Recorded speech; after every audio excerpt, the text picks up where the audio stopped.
All right.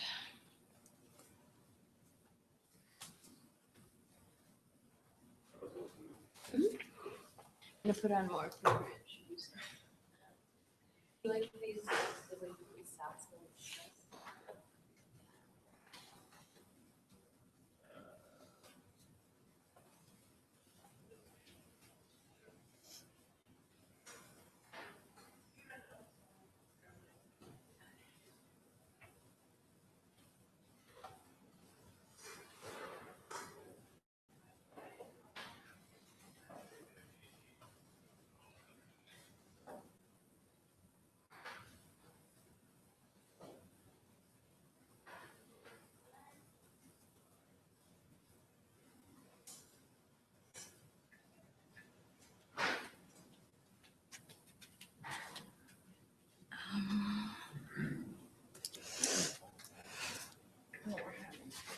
One There and we two. go. Okay, good. Now the YouTube sites. You guys get hot because of the door? If you're warm, I don't know if it'll make you cooler or warmer.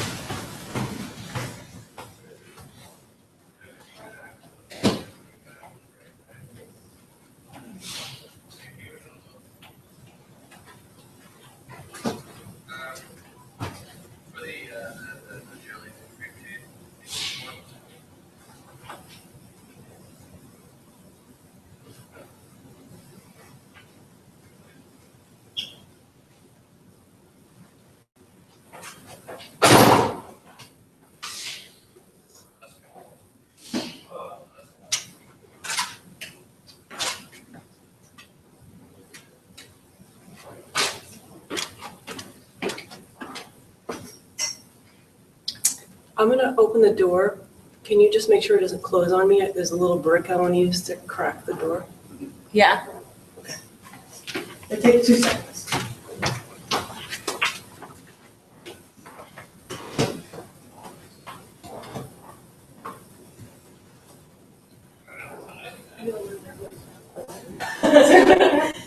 Yeah, that only would have been like, oh no. So if you get too hot later, then you can. Okay. You do it. Yeah. But that's just an option. Okay. And this computer wouldn't let me log in with the like username and password that were here. Oh, because it's under. I mean, I switched the. Oh, okay. You switched I the user. switched the user, but it It didn't work. didn't Do work. That's AV. yeah. Oh. Sees one exclamation AV.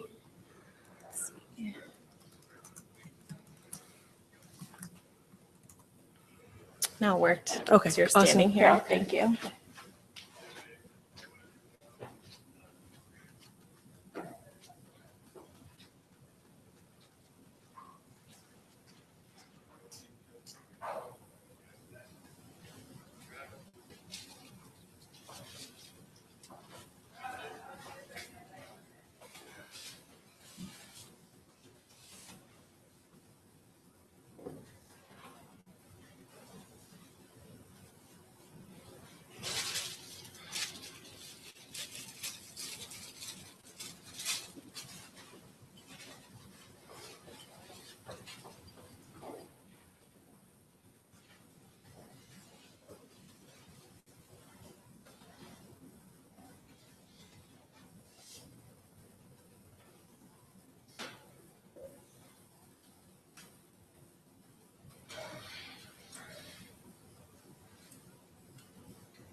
PowerPoints and PDF.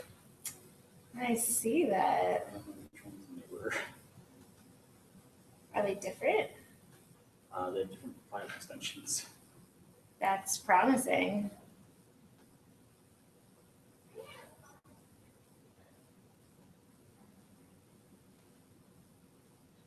I'm gonna assume we go with version 3 because that's probably the most recent.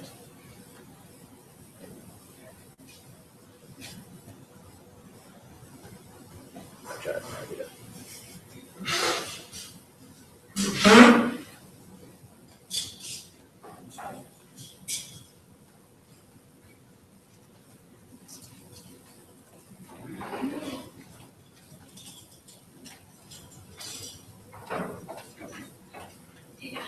Yeah, Did you email me the link or did you email it? or just on the website. Or it's on the webcast. Oh, yeah, I think.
Alright, so all the slides are up there.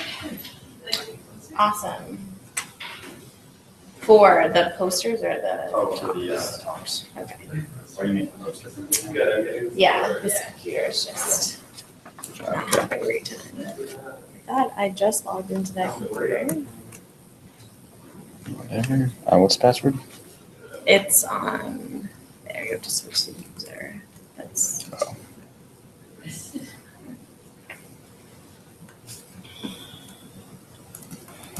Loner.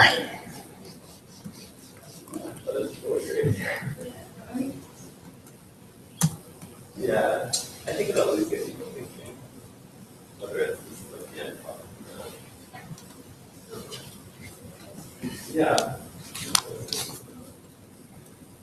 So I see 3 PC talks and then 4 Mac talks. okay. No logon servers available. Okay, so that's still not working.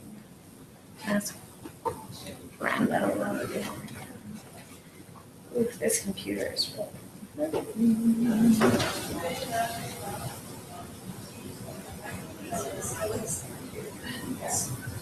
See it right today, though, right?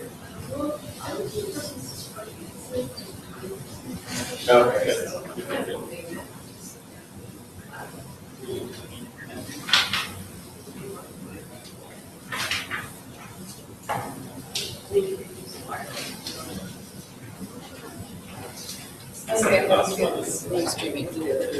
Okay, cool. What did Brenda say? She said not yet. Okay. Can she log in for us or? I don't know. Let's go see. This computer's.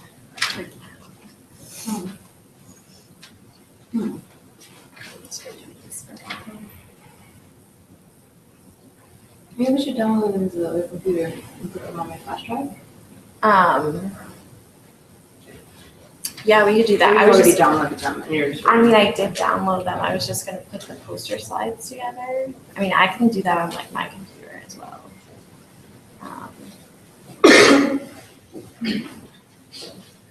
Cause this is for me, but that's not a good sign. Mine too. That's. Yeah. Like what's happening. Yeah, it seems like a good idea to let this sit for a while.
Yeah, You download all of them. We're good on my computer. So that's cool.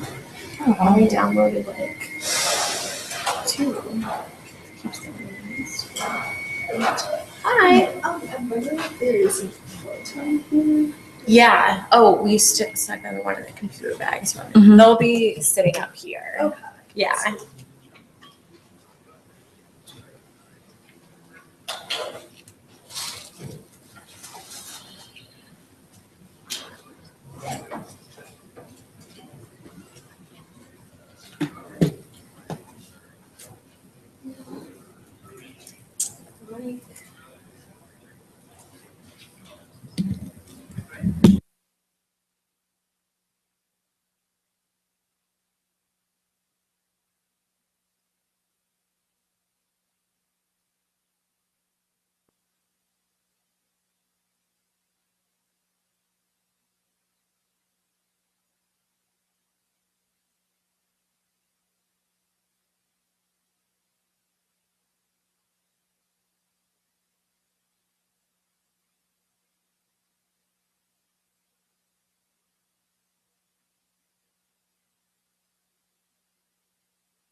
I'm gonna turn it on.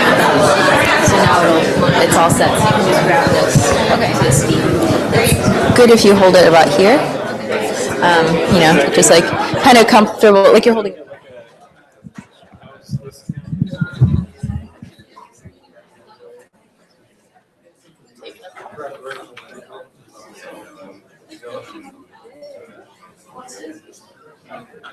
Jess, do you want me to check? Did you test the sound?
Yes, you can choose configurations that sync within that 1 signal like that's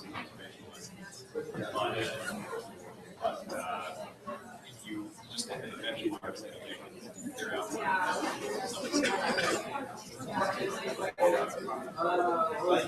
Yeah, that's right. It's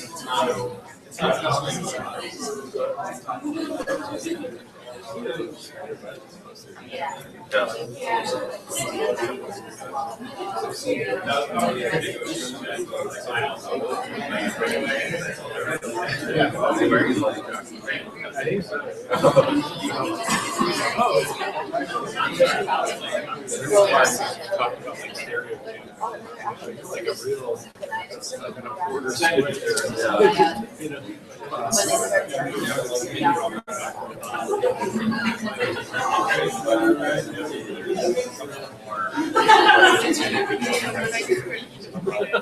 Feels like I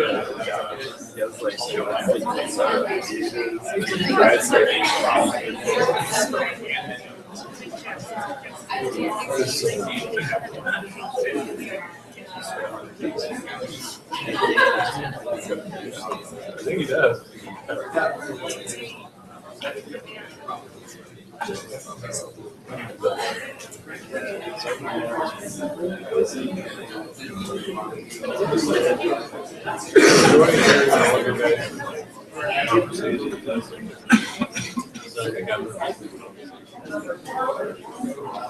I assumed Yeah, exactly. Then I remember live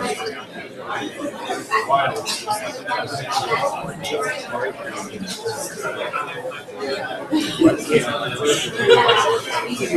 Yeah, they like to delete that. Last night there were like 15 reviews.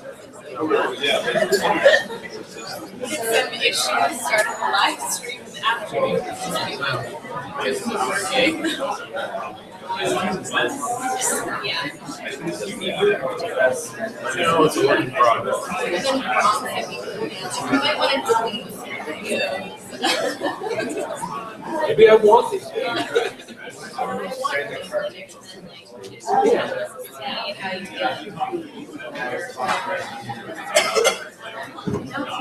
are we doing?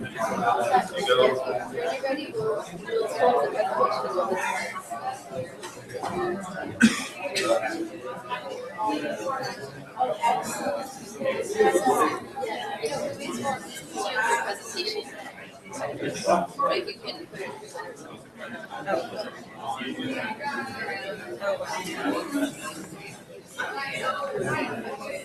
I?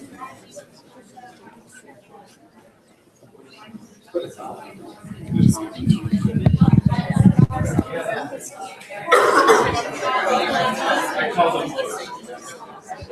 just want to make sure it's still All of it She's probably going to introduce this online. A lot of times they don't use this video or the.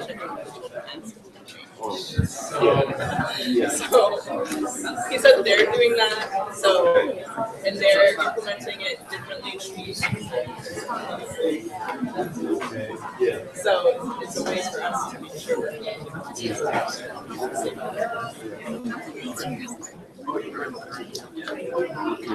They're ready to go.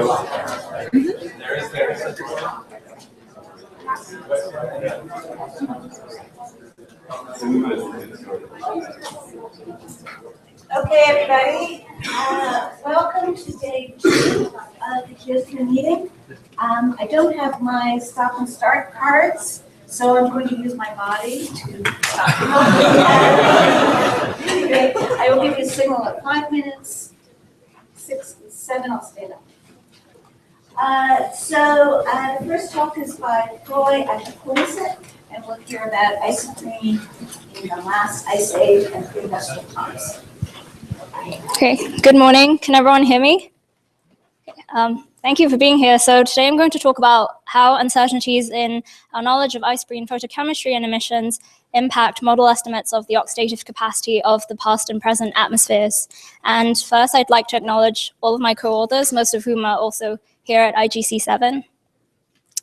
So there are 3 long-standing climate chemistry questions that underlie the motivation for this work. The first is how has the atmospheric oxidative capacity varied in the past? And we define this as the burden of the foremost reactive and abundant oxidants, so the hydroxyl and nitrate radicals and ozone and hydrogen peroxide.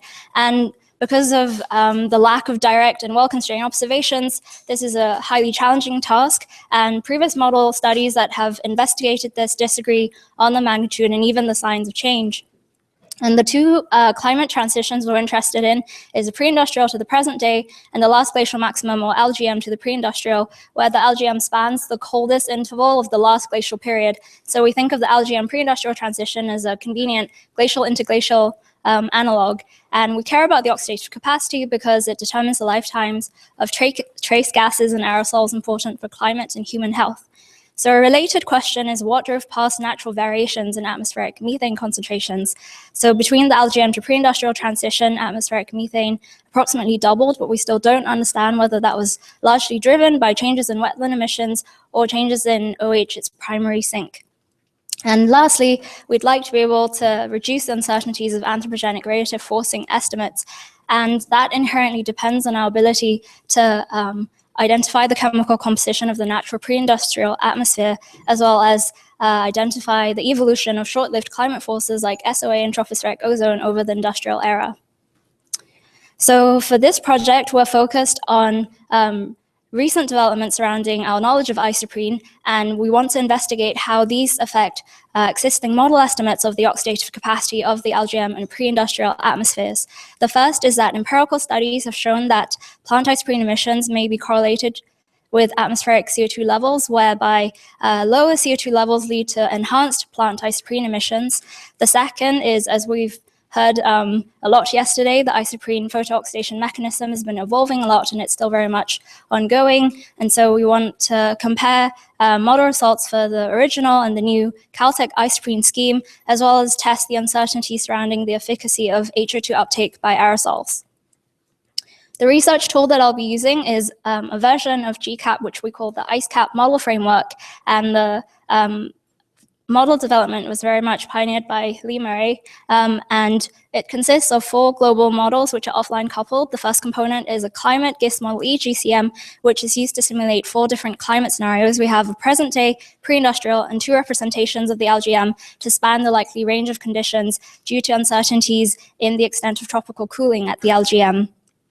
The archived met fields from Gizmodly is then used to drive two vegetation models, one to simulate past biomass burning regimes and another to simulate the vegetation distribution and other biogeochemical parameters needed to drive MEGAN.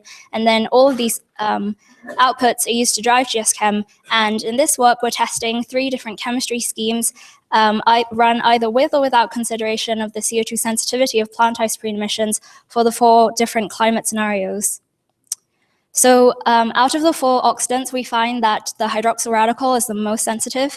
Here I'm showing a plot of the global mean OH for the 4 different climate scenarios run without consideration of the CO2 sensitivity, and the different colors denote different chemistry schemes. So when we use the new isoprene scheme that's in the green, the OH dramatically increases, and this is somewhat dampened by a new HO2 uptake scheme where we're assuming maximum efficacy of uptake by aerosols, so we're setting gamma to be 1.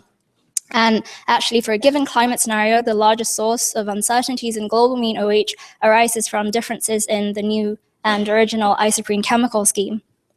If we now consider what happens if we implement the CO2 sensitivity of plant isoprene emissions, we find that for the pre-industrial and LGM atmospheres, we see much higher global isoprene burdens, and so this higher reactive carbon burden leads to a depletion of global mean OH for the past atmospheres. What's perhaps more interesting is looking at the sensitivity of changes in OH relative to the pre-industrial. So here I'm showing percentage changes in OH relative to the pre-industrial for the present day and the warm LGM. Different colors again denote different chemistry schemes, and the shading indicates whether the runs were with or without CO2 sensitivity. And the main takeaway message from this plot is that under the old isoprene chemistry scheme, the changes in global mean OH relative to the pre-industrial are highly sensitive to the past global isoprene burdens, whereas under the new isoprene scheme, we actually see a relatively well-buffered, the magnitude of change doesn't exceed 10%, even though the signs do vary, but we see very different sensitivities under the different chemistry schemes. And so some of the implications of this means that, it has implications for our understanding of the methane budget, of past SOA burdens, and the controlling factors of OH on glacial to interglacial timescales. So just one implication I'm showing here is the percentage change in SOA, again, relative to each respective pre-industrial scenario. And we see that these changes are highly sensitive to the uncertainties in past isoprene emissions.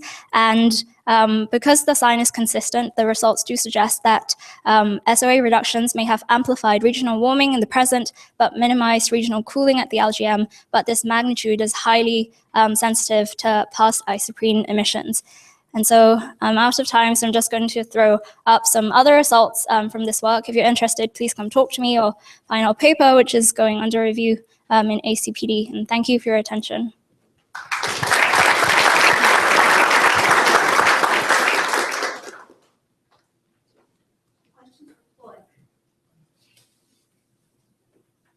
Yes. So if I understand correctly, the carbon concentration feedback to elevated CO2 reduces overall isoprene production. Is that correct? No, so the lower CO2 in the pre-industrial and LGM actually leads to enhanced isoprene emissions, and that's just a parameterization in MEGAN. It's one of the environmental scales. Increase CO2 to reduce isoprene emissions, is that correct? Yes, so going to the future. But on the other hand, carbon climate feedbacks would have increased temperatures affecting the same system. And that, I think, would tend to increase the amount of isoprene, right? So how do the two competing effects work out? We actually see that the CO2 sensitivity effect dominates the temperature effect in this case, but it's sort of a simple scaling parameterization in MEGAN where the activity parameters don't interact, and I would assume that in real life interactions, there should be some interaction between temperature and CO2. So yeah, it is somewhat simplified. Yeah. Do you see much sensitivity to how you treat isoprene nitrates at all? I don't, off the top of my head, I don't think so. We see, yeah, sorry, I don't remember. But I can talk to you afterwards. Okay, we're going to move on to the next speaker, who is Ms. Holmes, Florida State University, talking about the atmospheric equator, what it is, and why it matters.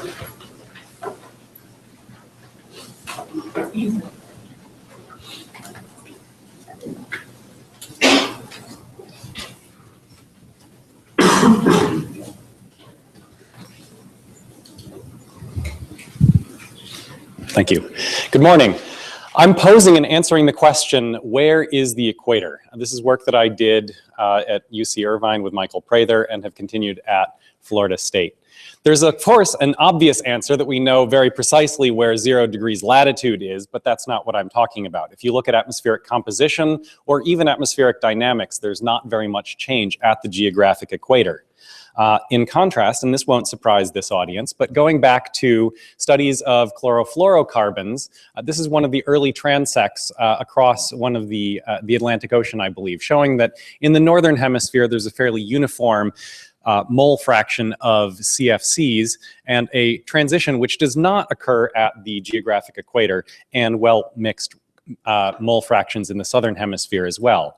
Using more modern data, this is from the HIPPO campaign, measurements of methane mole fraction. And again, you see fairly well-mixed northern and southern hemispheres and a transition region that is fairly sharp in the tropics.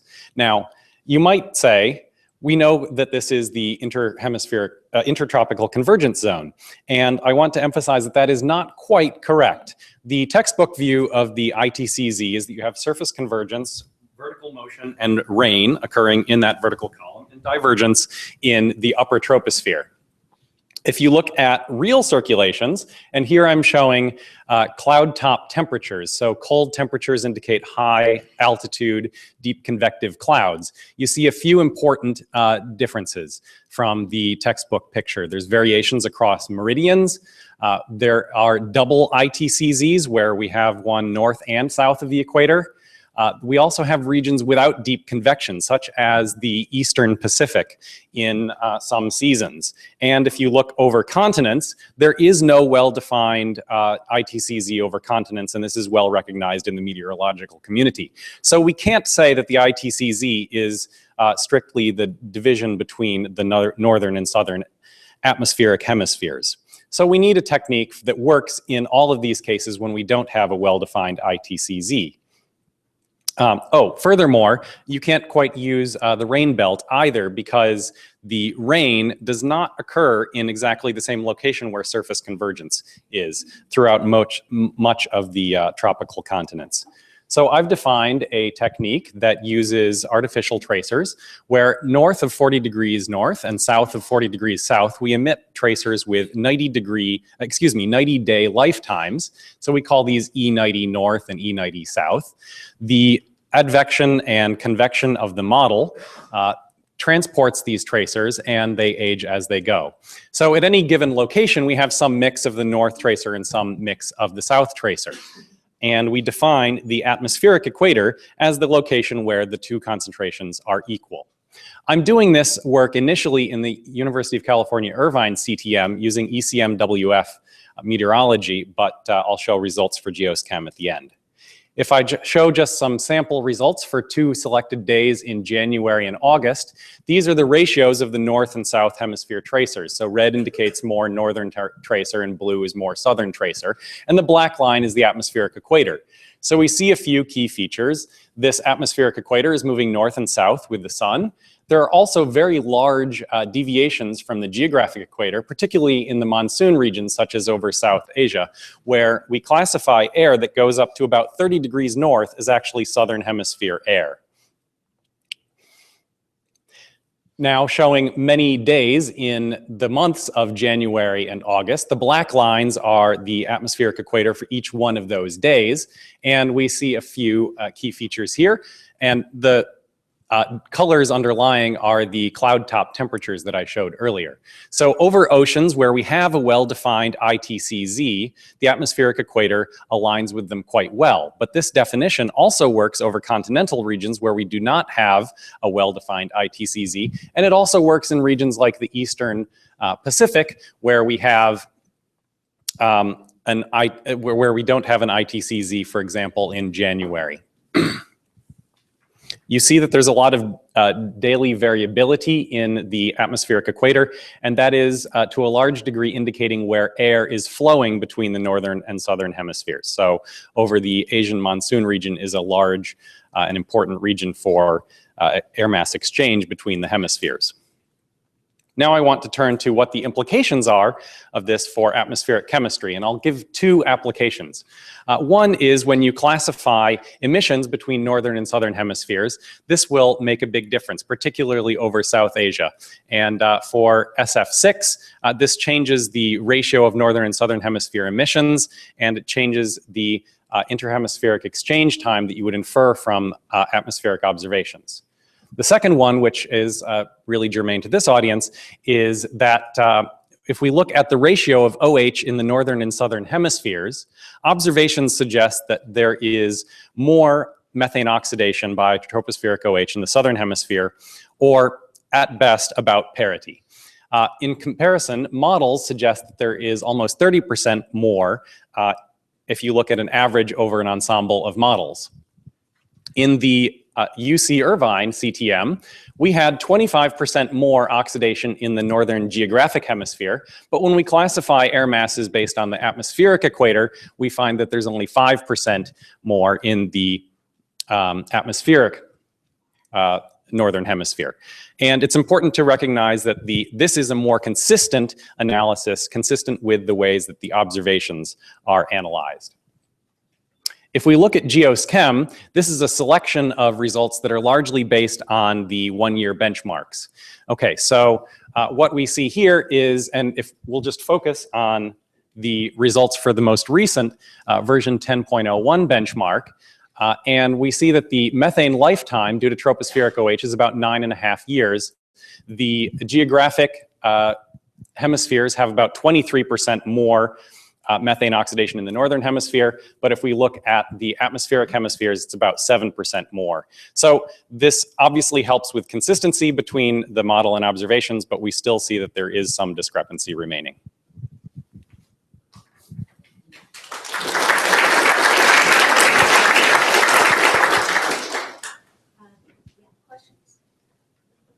Is it useful to think of a vertically resolved equator?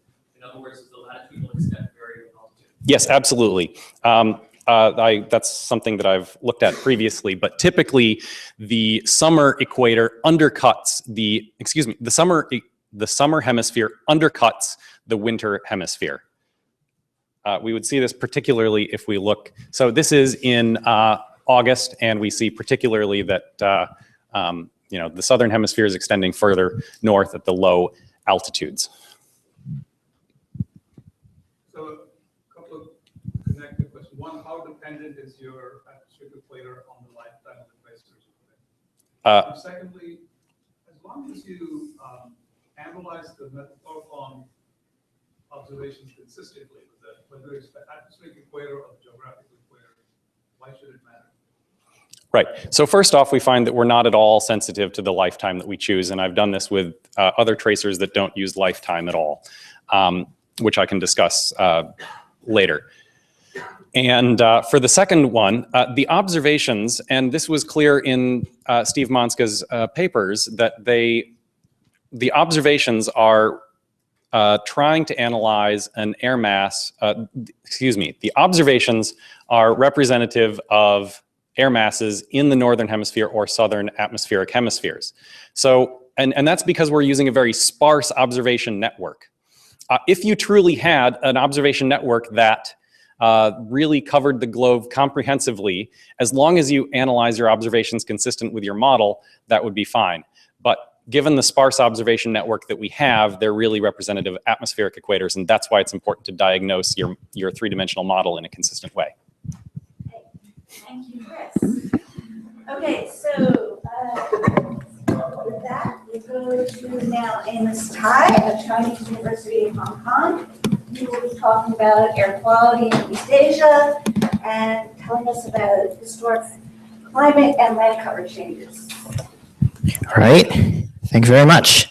And Yeah, right here, right? So this is work mostly done by my former postdoc, Yu Fu, and it's not showing. Yu Fu, who is also here, who is now at IAP of China, and she's also here, but she would like to present something newer, more exciting, perhaps tomorrow. So please come to find her tomorrow. And so here it goes. Right, sorry about that. Can I have like 2 more minutes? Great, thanks. Right, well, okay, I can still talk a little bit. The background for my research is that the motivation for my research is that there are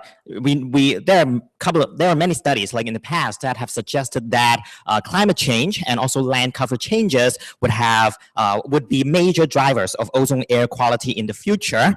And as you can see, the very complex pathways of ozone formation here. Yep, here, and then we know that, for instance. Okay, we know that, for instance, warming would affect, NOx abundance, biogenic emission, and also evaporation.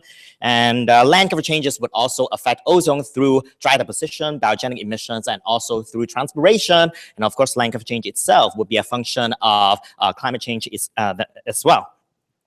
So there are still large uncertainties in the future projections due to the coupling, very complex coupling here between climate, chemistry, and the biosphere, and also the varying background oxidation chemistry. So we believe that the attribution of ozone trends in the past may actually be very helpful for us to identify the key factors and perhaps shed light on the possible course of future evolution, giving us a little bit more certainty about what will happen in the future. So here is what we did. We ran GeoScam, driven by MERA, a simulated meteorology of the past, and also a combination of LAI and land cover products for the early 80s versus around 2010. So it is sort of like 30 years ago versus kind of like present day. So here's what we found. We see that climate change could have led to a, so to speak, ozone penalty, a enhancement of ozone by up to about 6 to 8 ppb in most of eastern China, whereas land cover change would have led to a so-called ozone benefit, a reduction in ozone of up to about 4 to 6 ppb. Which would be in the same order of magnitude of the effects that would be driven by anthropogenic emissions changes alone, which is about 10 to 20 ppb here. So the obvious question is, what are causing those changes, right? So we ran a sensitivity simulation, sort of perturbing different meteorological variables or different parts of the land cover to see what are the causes behind. We see that the climate change effect is mostly driven by temperature changes, warming mostly, which would increase isoprene emission over the past 30 years. And under high NOx scheme, which is characterized most of China, would have led to an increase in ozone. But warming would in part also accelerate the decomposition of PAN and thus more NOx in the environment. We also see that the changes in relative humidity, which would be mostly characterized by reduction over the past 30 years. Oh, these are summertime, by the way. These are all summertime. Would also partly, but in a lesser contribution, led to a reduction in the chemical loss in China, which also partly contributes to the increase in ozone. But what's more interesting to me would be what's causing the land cover change effect in, why would land cover change benefit air quality over the past 30 years in China?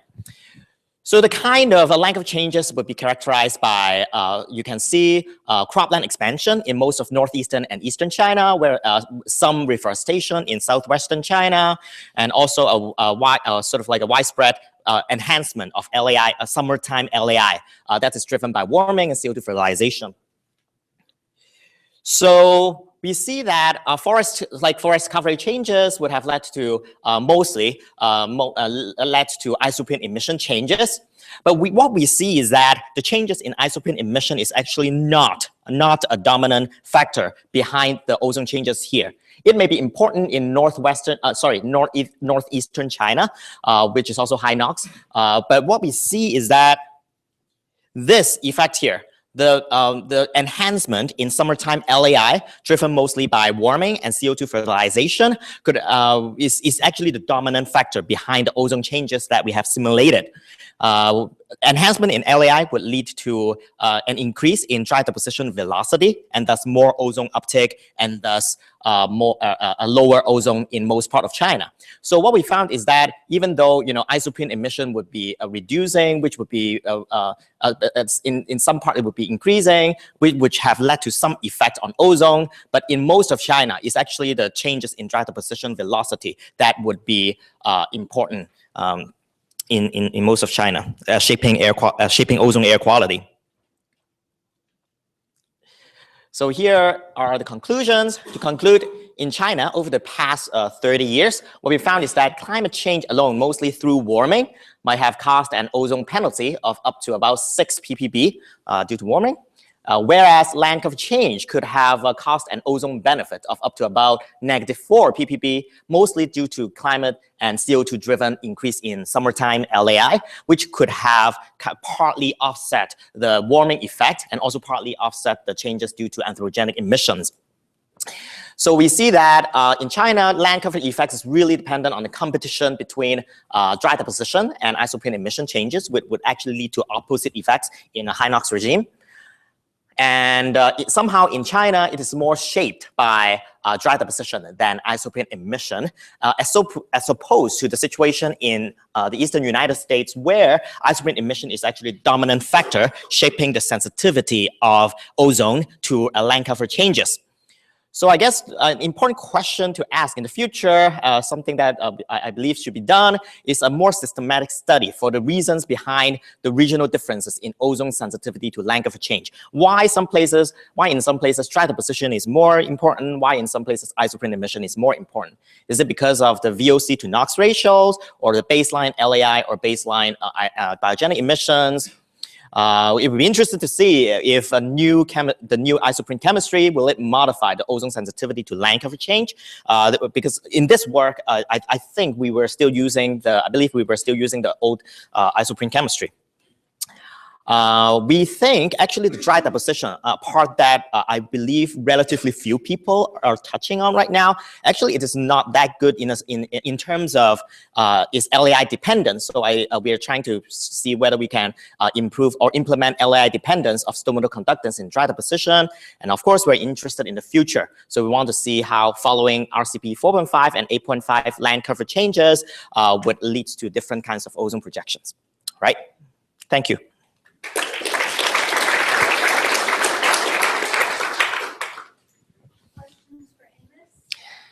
Yes, Jenny. Do the ozone measurements go back to the early 80s in China for you to look at whether any of these trends are actually being realized? Or actually, no. Yeah. We don't really have ozone observations back then. Yeah. So most of the observation, sort of like model observations comparison, would be for relatively recent years, within the past 10 years, and then we are kind of relying on how well the model does in the future. I mean, in the present day, to backtrack what would be possible in the past. Yes, please. Do you see the biggest impact on deposition of ozone itself or the precursors? Oh, on ozone itself. Yeah, on ozone itself. Yeah. Yes, please. What is if you have increase in dry deposition, what's the increase in uptake of the terrestrial ecosystem by that dry deposition versus other parts? Versus just over ground, etc. Oh, I see. I think, yeah, I actually haven't checked on that. Yeah, but I believe most of it is done by the terrestrial ecosystem uptake. Yeah, relatively of it would be done by soil uptake. Yeah, that's my impression by talking with different people. But we actually didn't exactly check in this particular work. Yeah, so we should. We have time for one extremely short question. Orlando. Okay. All right, let's go on.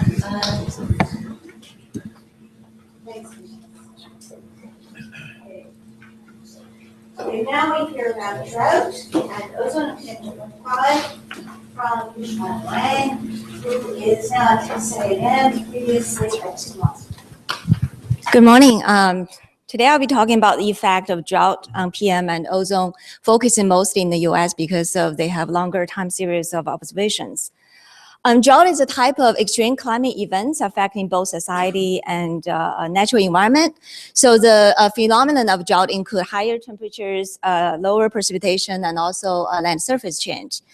So if you look at those changes, you would expect to see a impact on air quality. But if you look at the literature so far, most of the impact of drought focus on ecosystems like water deficit, heat stress, and focus on people and society, heat stress, and water scarcity. So there's not much coverage on the air quality. So this is a motivation of our study, trying to quantify the impact of drought on ozone and PM, and also use that observational constraints to evaluate our current state-of-the-art model whether can capture those magnitude and also what are the mechanism behind it.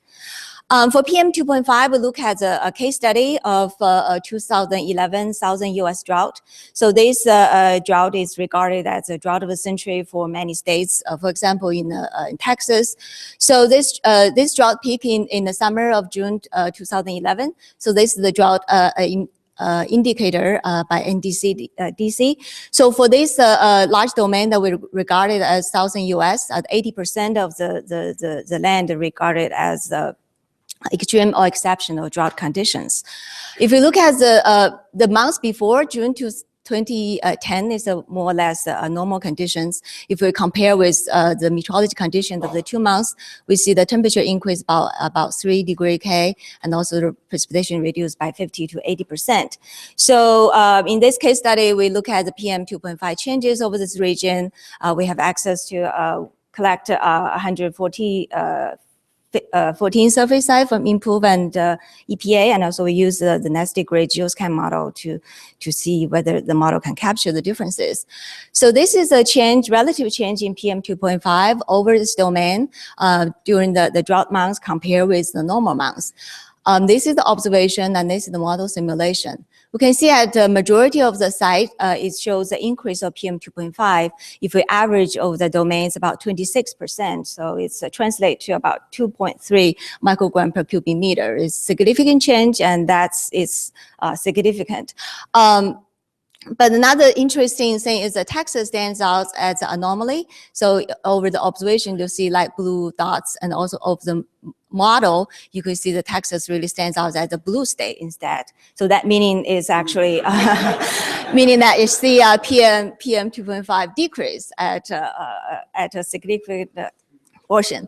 So actually, if we count average of the change over central and eastern Texas, we see about 11% reduction of PM 2.5 as about 1.2 microgram per cubic meter. So it's really interesting to see the PM 2.5 response to droughts vary with region. So next, we try to understand what's the mechanism causing this spatial heterogeneity. If we look at the speciation of PM 2.5 averaged over the South US domain, we can see that a large of is the observation, this is the model. So the increase mostly driven by organic carbon changes during a drought. And the model captured this relative increase pretty well. We look at the model, the courses of organic carbon increase in the model largely is driven by wildfires, not only in domestic regions like Arizona and East Georgia, but also more significant over Mexico. So those, because Mexico is also under drought conditions, also there's an influx of pollution from Mexico to southern US that caused this organic carbon increase. On secondary importance is SOA formation driven by biogenic VOCs. Actually, we have less confidence in this because in the model, the biogenic VOCs primarily depends on temperature increase. So there's not much water stress mechanism in the model. So we believe in the real situation, maybe this is more damped by the water stress. We look at Texas, we see that observations do show an organic carbon increase, but that's largely offset by a sulfate decrease. And this is captured well by the model as well. So we see the sulfate decrease is mostly driven by the reduction of production in the in the drought conditions, and that production, the spatial pattern correspond with the cloud reduction. So because of reduction cloud cover, so that reduce the aqueous pathways production of sulfate, so that explains well the reduction of PM 2.5 during drought over Texas. So what the general conclusion is that we think drought-driven change in sources and chemistry actually dominate over that in deposition. We do look at deposition, but deposition alone cannot explain these changes. Then we start looking at the ozone changes. So for ozone, we look more like a longer time series. So we look at the detrended ozone with drought index. We look at PDSI and PEI index. So this is for Texas region. So this is the ozone in black, and also the two drought index in different color lines. So recall the drought index negative means drought. So we see a moderate negative correlation between ozone and drought in Texas. We look at other regions like California. So the correlation coefficient is more or less constant at 0.4. But more importantly, we see that, so that means during drought, you have the ozone enhancement, but we see that the magnitude of enhancement doesn't correlate very well with the drought severity. If you look at the most recent two drought events, this is 2011 that I just mentioned, and this is 2005. So 2011 drought is more severe compared with 2005, but the ozone increase is less so compared with the 2005 drought. So we try to understand why, and we look at the GeoScan model simulation of ozone. Indeed, in 2005 June, we see more ozone compared with 2011-6. So the obvious explanation is the anthropogenic emissions in 2011 is less than 2005. So that means reduction of anthropogenic emission actually have mitigated the impact of drought over ozone. Another reason actually is over 2005, we see that Northeast US and Eastern US also under drought situation. So that really expand this large scale of ozone enhancement over the eastern part of Texas, while in the 2011, this should be 2011, we see most in the southern US. So to conclude, we see the importance of PM 2.5 ozone change to drought, and we think that should be considered in the drought impact. And GeoScan have some ability to reproduce the changes, but we do see the model missing some mechanisms. So with that, I'll stop. Thank you.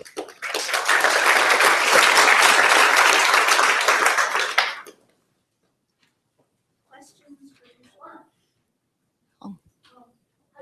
Did you look at the differences in transport of ozone between years with and without droughts?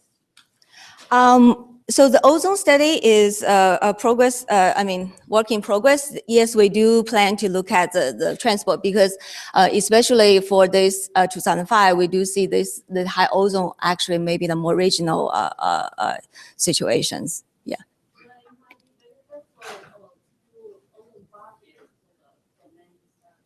Yeah, thank you. Yeah.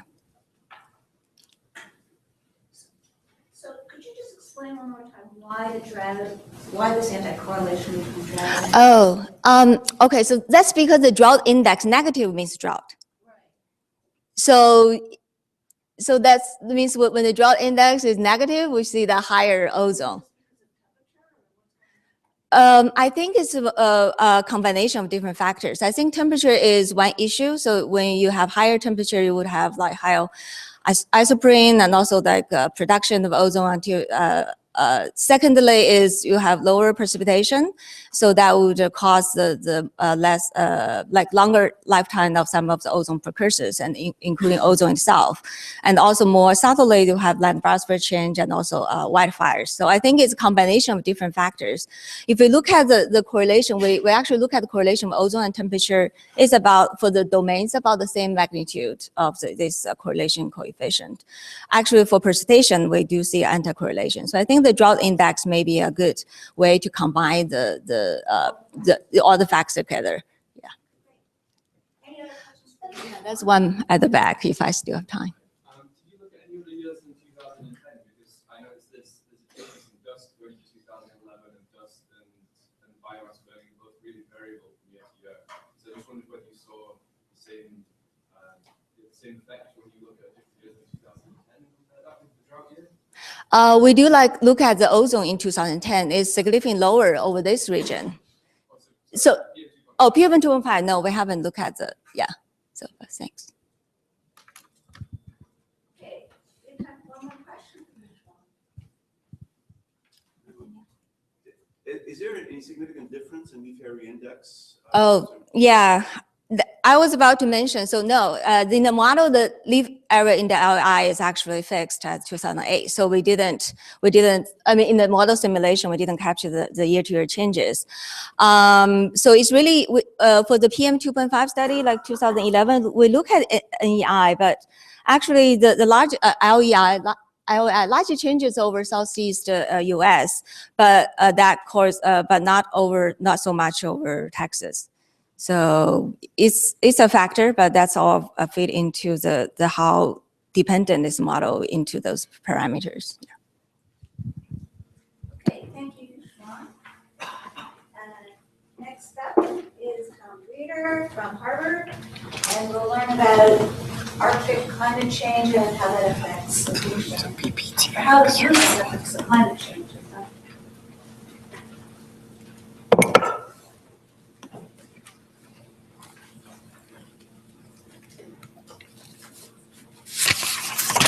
I'm going to hide the other screen on this laptop because it nailed me last time.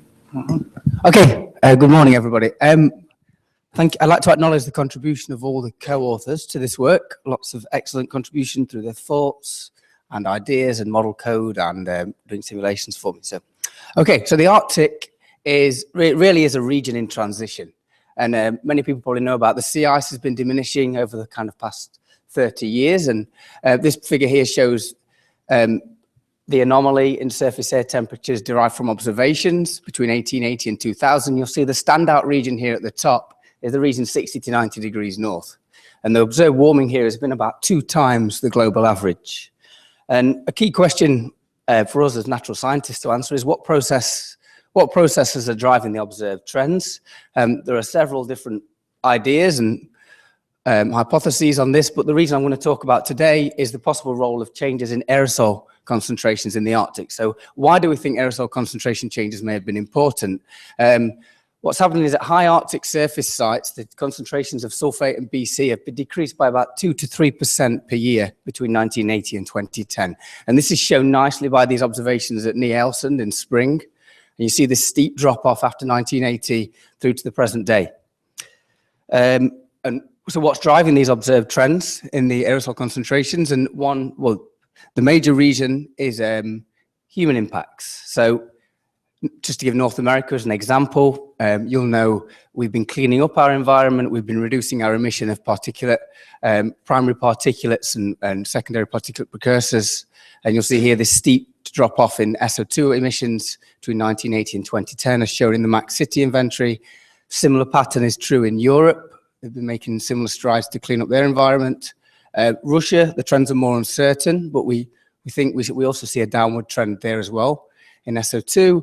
And the opposite is true for East Asia. So this is mainly China. You'll see here that emissions have been increasing. And one thing to say here is we have a lot more confidence in the trends in sulfur dioxide than what we do in black carbon. There's a lot more uncertainty in the emission factors for black carbon over time. Okay, right. So for this project, I'm using GeoSChem.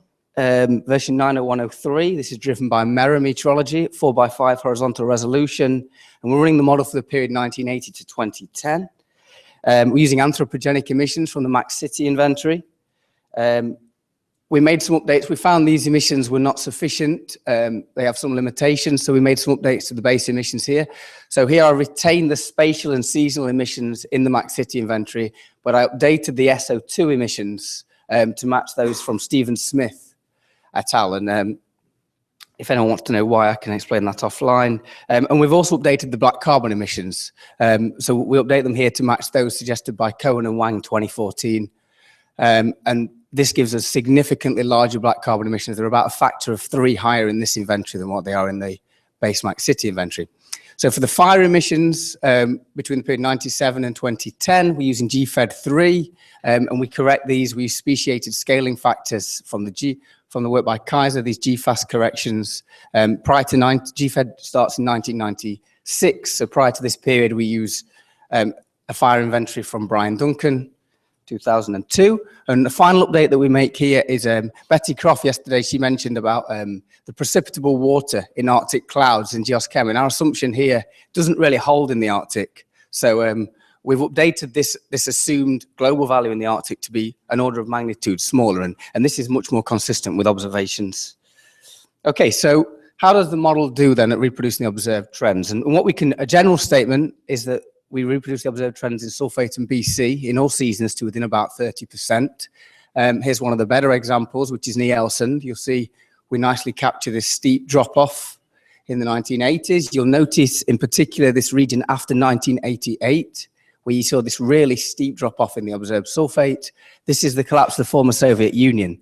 And there was this huge economic contraction, industrial activity in Eastern Europe during this time. And we can really see that in the observations. Okay, so here's aerosol optical depth observations in the Arctic. These didn't start until 1997, so they didn't really give us, they don't tell us much, they don't tell us anything before that period. But again, we're not too bad. As an annual average, we underestimate the observations by about 20%. The bias is smaller in spring than it is in summer. Okay, but really for my work for radiative forcing, it's the AOD that matters. The surface trends don't tell you a great deal about what's happening into the free troposphere, and the AOD gives you a much better indication there. Okay, so how do we compare in this simulation with ERICOM phase 2 simulation? So this is a figure from Myra et al. Last year, and you'll see the large uncertainty in the model prediction of sulfate AOD in this kind of suite of models. Our simulation, we're towards the higher end of these observations.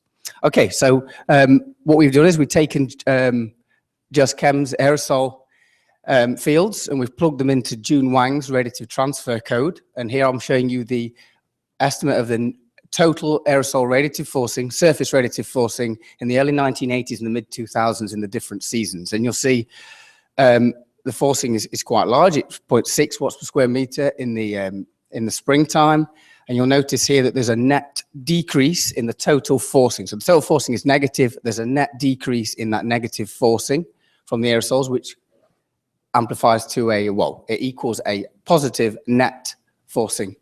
And here I'm showing you the net forcing this time. So the difference between the early 80s and the mid 2000s. And I've speciated this out. So you'll see the net forcing is dominated by changes in sulfate aerosol. As an annual average, we calculate a net forcing, surface aerosol forcing in the Arctic of about 1 watt per square meter. I'm going to skip over the summary and show you some other results in the last minute.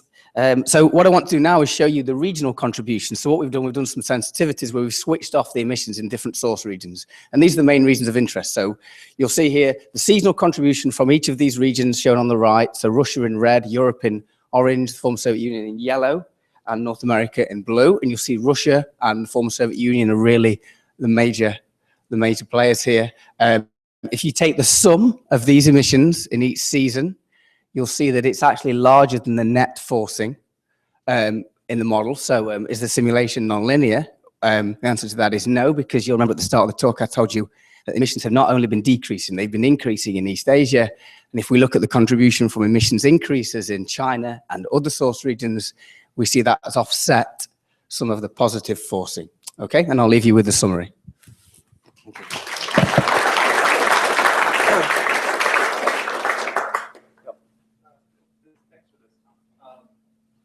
So the size distribution in the Arctic changes dramatically between spring and summer, as Eddie showed yesterday. And also, if you're having trends in terms of what gets there, the size distribution could be shifted from accumulation mode to date mode, and then the mass extinction efficiencies are going to change dramatically if you go into the eighth mode. So I'm wondering if there's a way using the bulk scheme to somehow account for the fact that in the summer you're going to be almost all eighth mode. Yeah, we did that actually in previous work, but the problem is when we applied it in this work, it leads to a large underestimate in the AOD if we apply the sulfate correction. So why? Is it because we're underestimating the contribution to the AOD from OC and from fires? Yeah, but we did that in the last paper that I published. We applied that correction. Because if you go from the accumulated to the 8, your scattering efficiency goes down by about a factor of 3 if you account for the size change. So it's large, yeah. I think one thing to say with that is it does depend on the source origin. So if you just apply a flat correction throughout the whole Arctic, if you've got plumes coming in from anthropogenic regions, I think you get less of them in the summer. But applying that correction would not necessarily be valid. Also, if you have a volcanic eruption, is that size correction valid as well? And I don't think it is. Yeah, I don't know if this is a question as much as a little bit of a cautionary word about using MERA trends. This is now the second talk, and there's been a series of couple of papers in the MERA Journal of Climate special issue that sort of caution against doing this. There are artificial trends in the temperature and the precip and the clouds due to changes in the observing system that are quite marked. Yeah, I mean, we'll have to acknowledge this. It's a little bit of a cautionary tale. Yes, I mean, it's right that we should acknowledge that. I suppose the reason we use them here is that's all we have, but when the project was done, so. Tom, yeah, I was just wondering the Conan land scaling that you applied to DC. You said it went up by a factor of 3. Is that just in a specific region? Or That's pretty much global. For all regions, they use AAOD observations and a Kalman filter to kind of an inverse study back down. Yeah, it is large, it's very large. But it does help us to reproduce the observations when we use their emissions. Okay, thank you, Tom. Next up is Dr. Geddes. We'll be talking about a land use model. We've been hearing a lot about land use, so we'll see what he has to say. Thank you, Laura. So today I want to talk about a module that I've been working on in GeoSChem that I hope will make land cover experiments more easy to do in GeoSChem. We know that land cover change impacts climate directly through various mechanisms, but of course land cover change can impact atmospheric composition, largely through changes to the biogenic sources and sinks of important chemical species. So I want to think about how might we be able to use GeoSChem practically out of the box, so to speak, in order to evaluate the impact of land cover changes on tropospheric chemistry. It's difficult to do a land cover change experiment in GeoSChem very easily right now, and part of that is because of the variety of land cover data products that are used to drive land-atmosphere exchange in the model. So for example, we have plant functional type distribution maps that are used to calculate the biogenic VOC emission factors for the Megan module. We have the Olsen land map that divides land cover into over 70 different classifications that are then mapped to one of the 11 deposition surface types for the Wesley deposition scheme. And then we have a classification system of over 20 other biomes that are used to drive the soil NOx emission module. In addition to all of these parameterizations, we have leaf area index. And leaf area index is used, at least to some extent, by all of these. But leaf area index is driven by MODIS observations, or derived from MODIS observations.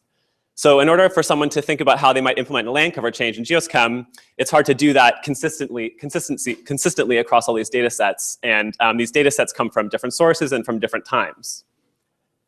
So what I wanted to think about was how might we be able to start from a single data source and try to harmonize all of these processes and facilitate an easier land cover change experiment in GeoSChem.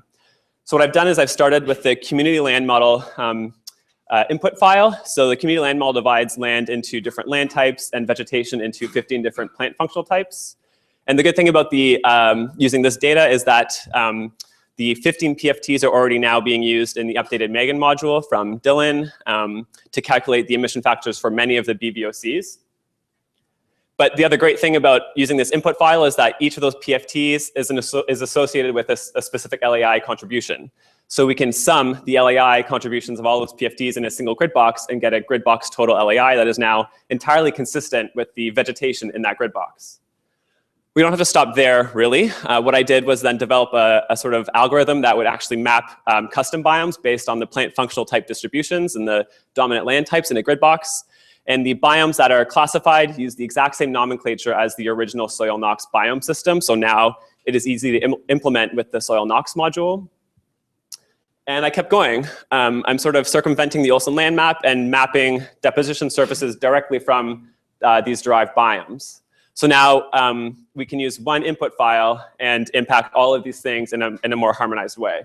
And just in case anyone thinks I don't care about POPs. So to give you a sense of what the land looks like in GeoSchem when you use this new land module, on the left I'm comparing the biomes that are originally used in the SoilNox module from GeoSchem by default, and on the bottom I'm showing the deposition surfaces that are mapped if you use the Olson land map, and on the right I'm comparing that with the new land module classification system. So you see that broadly the land covers is quite consistent, although there are some interesting differences.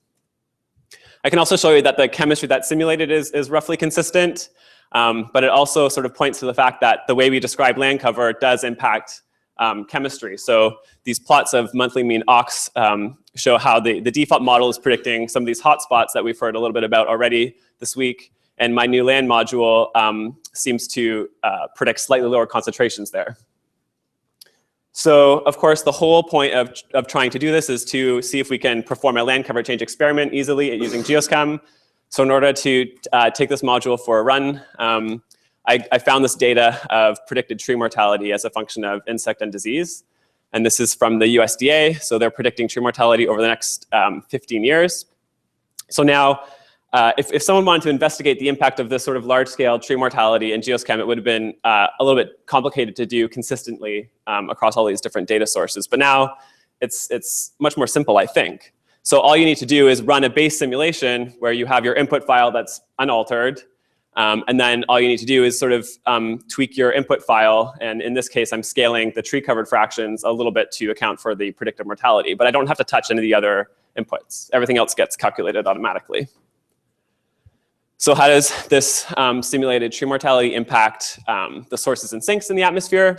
Here I'm showing isoprene emissions and the ozone deposition velocity in the base simulation on the left, and then the change that results of the simulation on the right. So we see decreases in the isoprene emission as a result of this tree mortality. And we also see a decrease in the ozone deposition velocity. So the great thing about this module is that I've sort of forced some of the trees to die, so to speak, and I didn't have to alter the LAI. It gets recalculated automatically. And in this case, we see the LAI driving the deposition velocity down a little bit. So how does that impact chemistry and composition? I can pick any tracer you're interested in, but here I'm showing ozone and pan. So in the base simulation, again, on the left, and then in this tree mortality scenario on the right, we see that where the LAI was decreased very strongly and the ozone deposition velocity decreased, we're seeing increases in ozone concentrations. Whereas for a species like pan, we see sort of more broad decreases over large regions of the country. So I think that while there are some caveats here that I'd like to point out, this module does allow for easier sort of controlled experiments where you can alter the land cover and then see how that impacts the composition of the atmosphere and the emissions of some of these interesting reactive chemicals. So if you want to hear a little bit more about the use of this module, you can check out Sam's poster. He's talking about land use change over Southeast Asia. And with that, I will thank you for your attention and look forward to some discussion.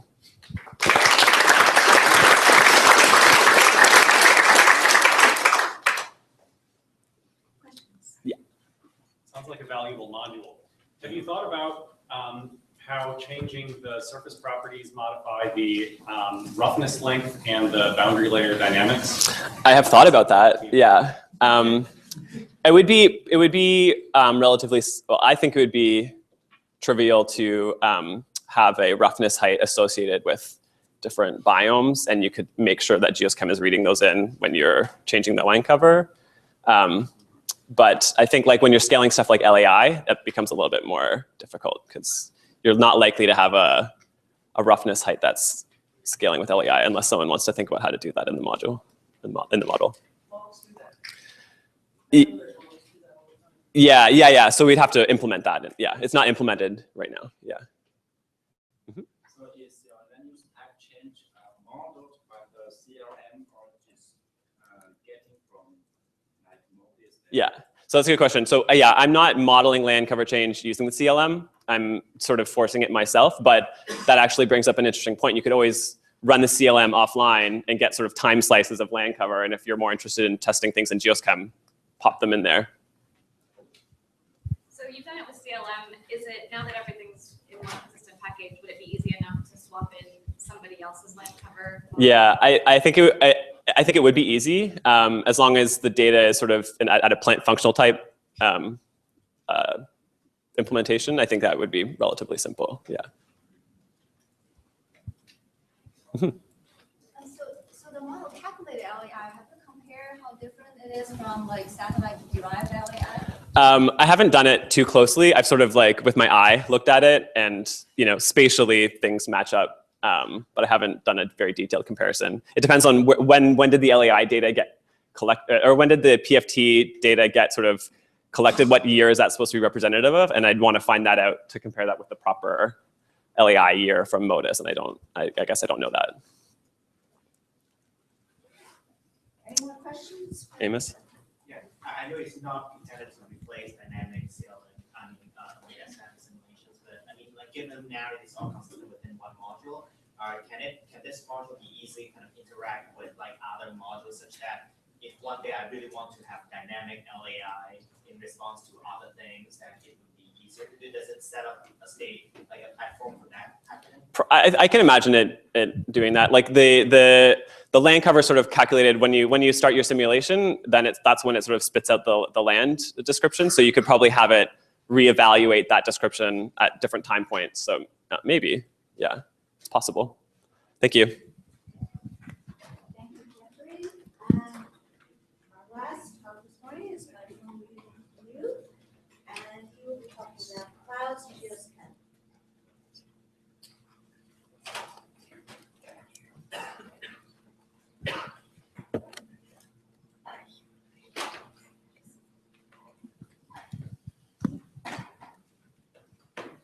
I'm going to talk about how to use satellite observations of cloud vertical distribution to improve model estimated cloud radiation impact on key tropospheric oxidants.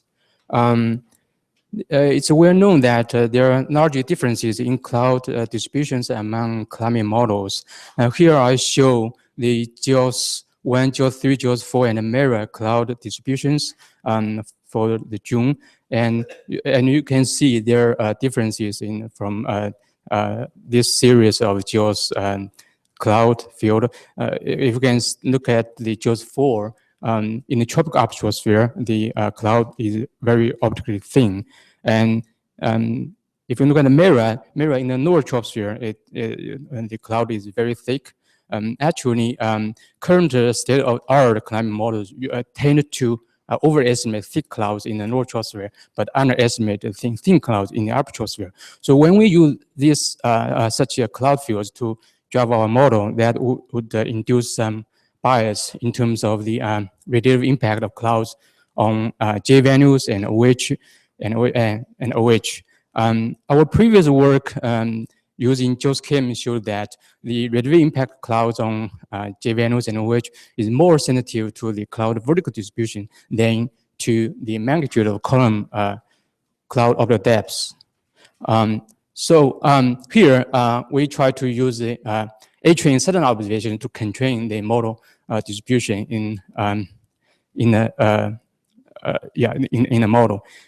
So we evaluated the model mirror model clouds with A-train observations, and then try to quantify the impact of any bias on the simulated OH and ozone, other oxidants. Here I want to introduce a merged satellite cloud product developed at NASA NANI. It's called CCCM or C3M. It's a merged cloud.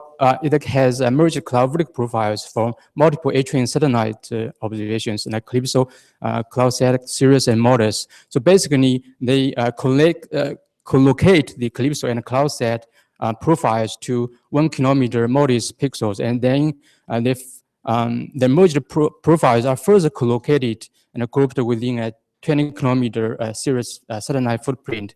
So the end product is 3D structures of cloud boundary, cloud extinction, and liquid and ice water condensate and cloud fraction, as well as many other variables. So the question is, how can we use this product to constrain model cloud fields?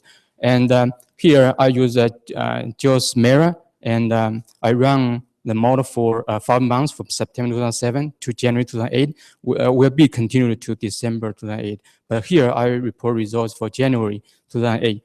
And the default cloud overlap assumption in the standard GeoSchem model is approximate random overlap. So basically, it's the cloud average object depth is equal to in-cloud object depth times cloud fraction to the power of 1.5. I call this effective COD. So effective COD is what I'm going to talk about in the following slides. Okay, and here I evaluated the mirror cloud fields with the merged signal data C3M.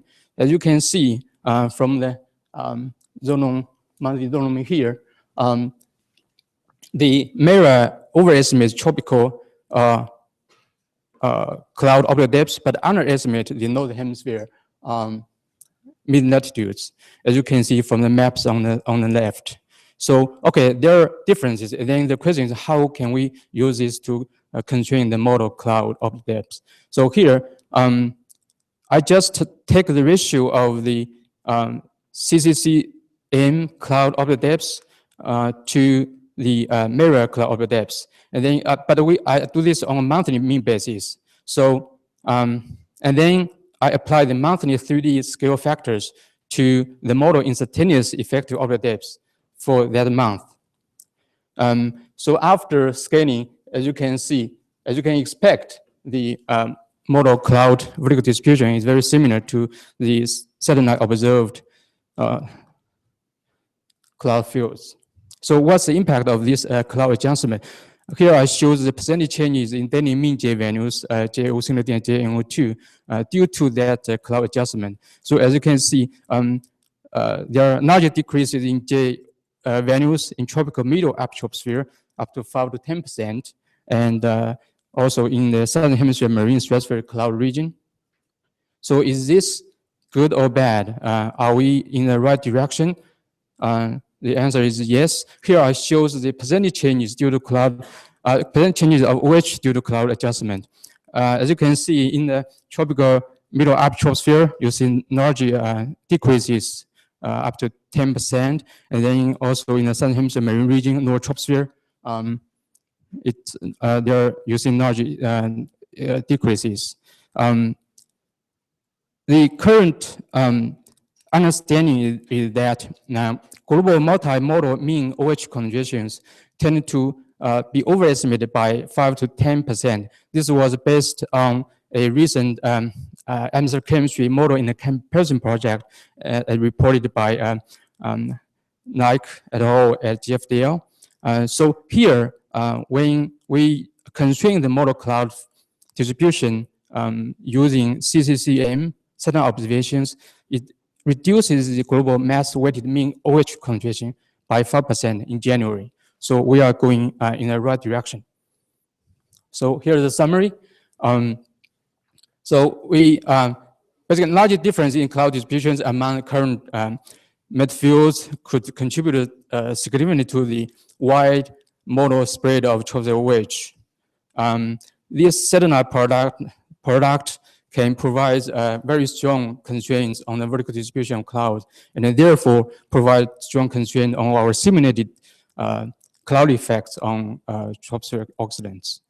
And the approach presented here can be used in other models to reduce bias in model simulated OH. Actually, Brian Duncan and Arne Fiore are chairing a work group in the CCMI international activity, try to look at the factors that influence the tropospheric OH. But cloud is one of the most important factors that affect the OH in the troposphere. Thank you.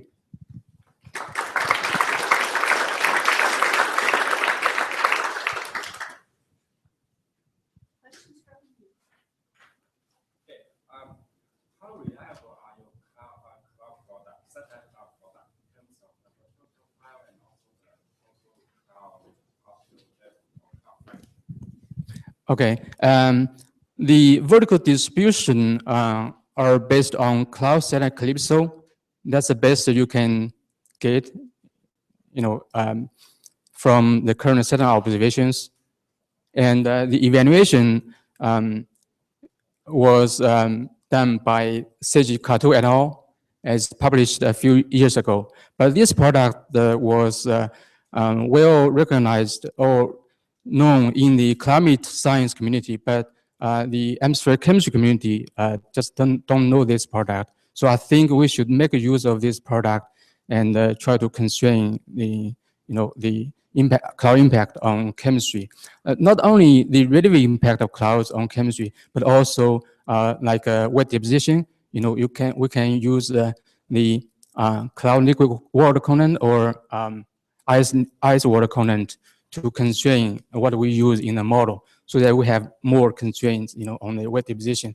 I talked to a few of you in the audience yesterday about this. One more question. Way in the back. So in a talk yesterday, we seemed to have some issue with the cloud, which was a factor of 5 difference. Yes, that's good.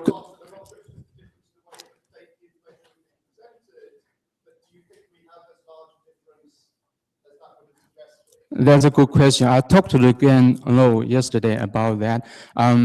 Actually, I will compare with him how the Modis and Escape cloud products compares with this. And there may be some differences in terms of how you do the comparison. It's not as simple as I just pull out the data and do the comparison. It's kind of tricky. How are you using the monthly mean cloud fields or daily? Are you sampling on the basis of a satellite track? All those issues, and also there are some tricky interpretation of the satellite product. And I'm not sure, what I think we are doing differently, and these are different products. But I will compare those with Gan Lo. Yes.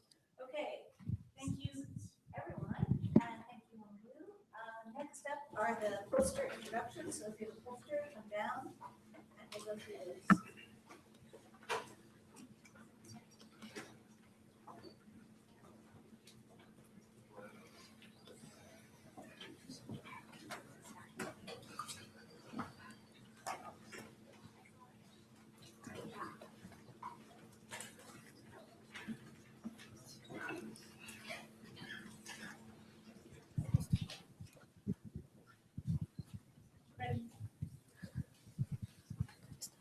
Yeah, usually introduce.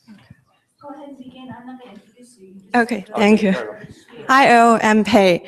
We are interested in this air quality, how air quality will respond to the change, especially the long-term change of extreme events. So after we examine the extreme events, how they change in the past 60 years and future next 40 years, we try to figure out with both observational data and geochem to see if there's any correlation between extreme events and air quality. We especially focus on this high pollution situation and their relationship with extreme events. Thank you. Okay, looks like my slide didn't make it. This is the poster. We present Greenland ice core observations of a proxy for the relative abundance of ozone and HOX over major climate transitions. The observations show that the ozone to HOX ratio is higher in warm or cold relative to warm climates. And based on ice cap model results, we hypothesize that the observed variability is driven by changes in the large scale circulation of the atmosphere.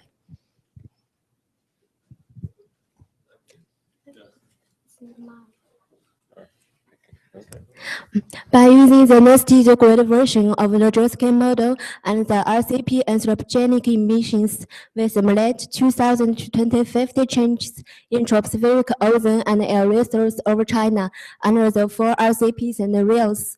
Our results will give important implications for regional pollution mitigation options for policymakers. Thanks.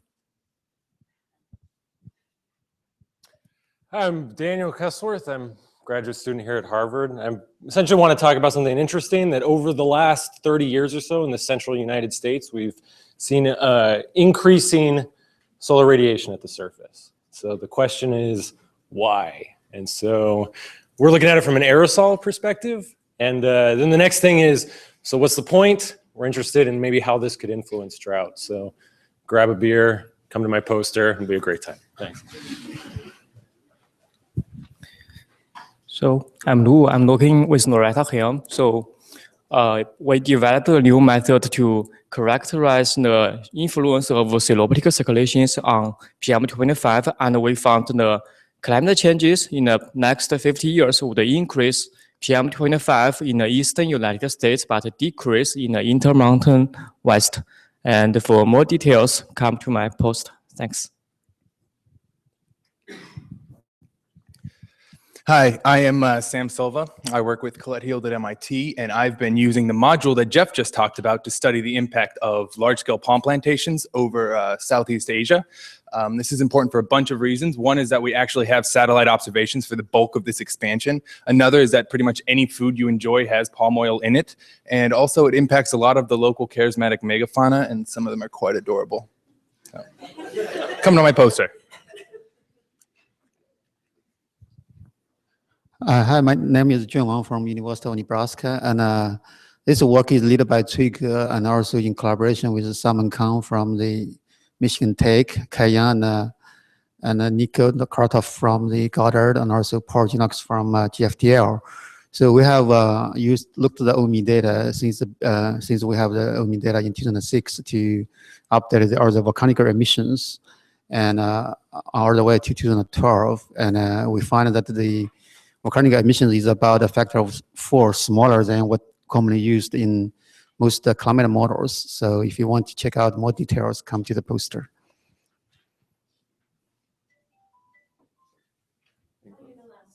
Okay.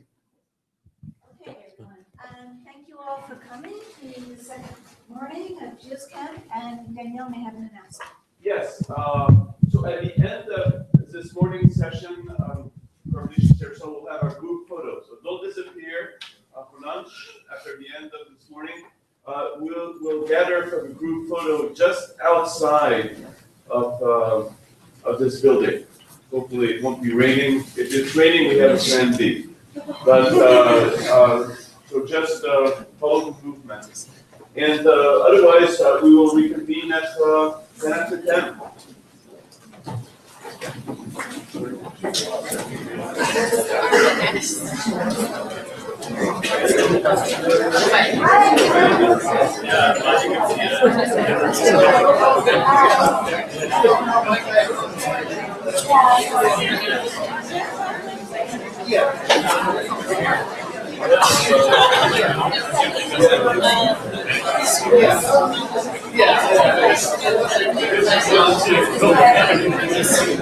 Under the gun.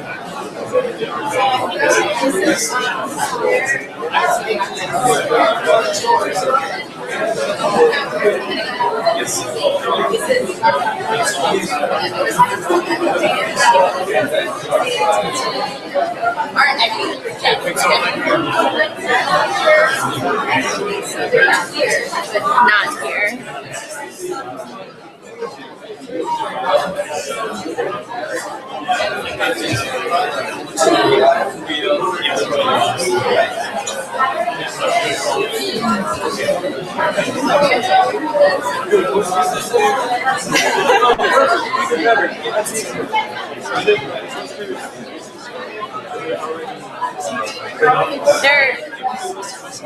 Dan. The file is just like here. It's just one set. It's just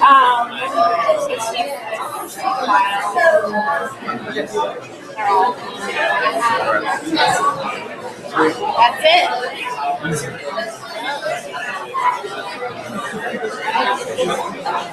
So this is how I wanted to. And so here you see the buttons that say 1 and 2. So right now it's on Mac. So whenever it's going to switch to PC, you click left on the Yes. And so now it's not showing yet because it takes a minute, I think. But yeah, here it comes.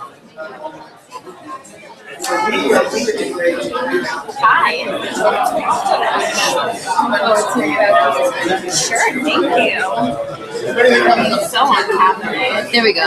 Yeah. There's pieces. Yeah. There's a pretty low bar for like. Now it should show math.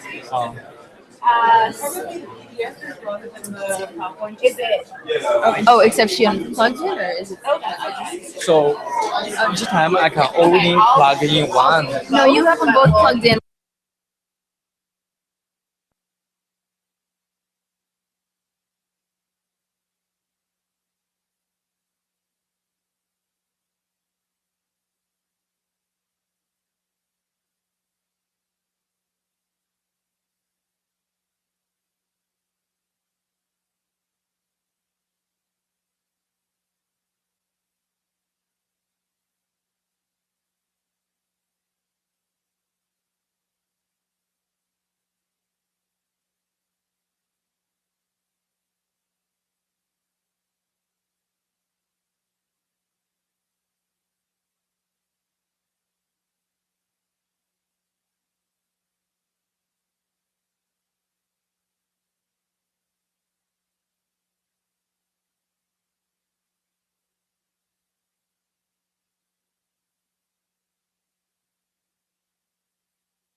University to talk to us about biofuel. Thanks. Okay, so I'm Jack. I've been working on the uncertainties in aerosol climate effects due to biofuel emissions. This work is part of an EPA STAR grant we have at CSU looking at cook stoves emissions, and this was recently put on ACPD.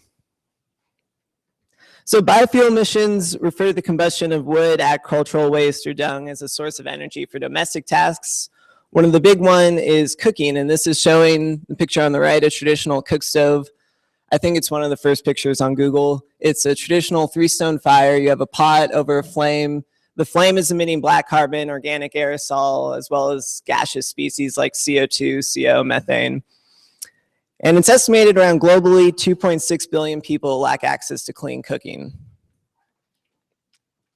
So one of the main reasons why people got interested in looking at biofuel emissions and cook stoves is for health implications. If it's a domestic task or you're cooking, you're often right next to where the emissions are coming from. You have high exposure levels. So just pointing out on this list, 2 of the high ones are household air pollution and ambient particulate matter pollution. So cook stoves and biofuel contribute to those. So this is from the Global Burden of Disease study. On the y-axis is ranked risk factors contributing to disability-adjusted life years. It's estimated that indoor cook stoves and biofuel emissions account for at least 4.3 million premature deaths each year. So with this study, we're asking, although there are uncertainties in the magnitude of health impacts, how confident are we on the sign of the climate impacts? If we want to start improving cook stove emissions for a health standpoint, what's that going to do to climate in future years? So to do this, we ran Geochem Tomas. As a reminder, Tomas is an aerosol microphysics package. I used 15 size sections. There's microphysical processes and several aerosol tracers. For this talk, I'm mainly going to focus on one pair of simulations, one with the base set of emissions and the other with the same set of emissions but with biofuel emissions turned off. The subtraction between the two of them will let us isolate the effects from just biofuel aerosol emissions. So looking at the results of the modeling study, what I'm showing here is boundary layer % changes in black carbon and organic aerosol. So globally, biofuel emissions increase black carbon concentrations in a global average by about 30%. And in specific source regions, this can be greater than 100% increase. Looking like Ethiopia, India, all throughout Southeast Asia is greater than 50% increase. To get the climate effects, we did an offline calculation. So I took Geochem Tomas. The output is size resolved mass and number. Then I had to assume a mixing state, whether it's an internal mixture or an external mixture, or whether I want to include brown carbon. Once I do that, I can get a particle size, throw that through some Me code and get optical properties. And then you can either put that into a radiative transfer code like RRTMG that Dave Ridley and Colette Heald's group are working with.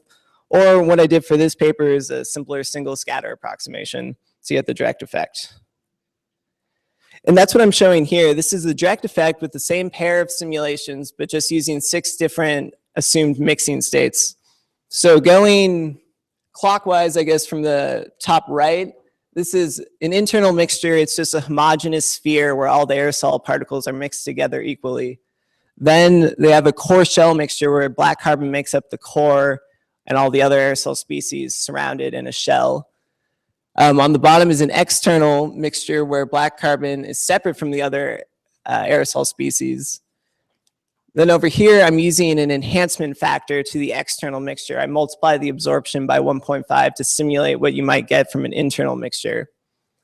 And then the top 2 are including absorptive OA, or just brown carbon, and making the organic aerosol have an absorbing component. And the point I'm trying to show with this, with the same pair of simulations, you can get strong regional differences just by your assumed mixing state, whether it's an internal versus an external mixture, or whether you include brown carbon or not. And a lot of these mixing states are used in global models, so your choice of mixing state is really going to change the sign and magnitude of your direct effect. It also changes the sign in the global average. We can do something different for the indirect effect, where we take the output, run it through a parameterization to get activated particles, gives us CDNC. We can perturb our cloud drop radii, and then either put that into a radiative transfer code or use some other approximation to get the indirect effect. And that's what I'm showing here. And the spatial distribution here is being driven by increases in primary emissions on one hand, increasing CDNC, increasing cloud reflectivity and Gaussian a negative effect. And then downwind, the increased primary emissions suppress nucleation and growth rates and actually decrease CDNC and decrease cloud reflectivity and give a positive effect. So this is showing some important nonlinearities that have to be taken into account. We also tested a number of other uncertainties, such as total emission mass, chemical properties like BC to OA ratio, particle size, and some parameters that are not specific to biofuel but do make a difference, such as nucleation and background SOA. And what we got from this was that the global average direct and indirect effects can range from positive to negative. And this range is greater in magnitude when you go and zoom in specific biofuel source regions, ranging from positive to negative. So what we learned from this is that the overall sign of the climate impacts from aerosols from biofuel emissions is uncertain. And if we want to start making improvements to combustion devices, we have to do so only from a health impact or a health standpoint, because all the uncertain parameters are making the climate effects unconstrained. To help with this, if we had inventories for aerosols based on size and optics as well as mass, we might lower down the sensitivity and the climate effects. And broadening this, if we want to start talking about black carbon mitigation strategies to counter global warming effects from greenhouse gases, there are a lot of uncertain parameters we have to take into account. Cool, thanks everyone.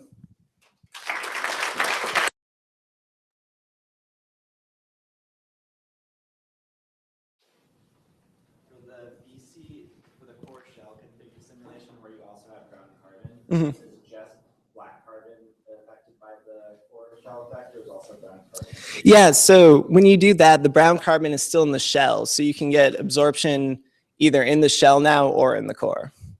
And so there is still some lensing or absorption. Yeah, it does increase the overall absorption.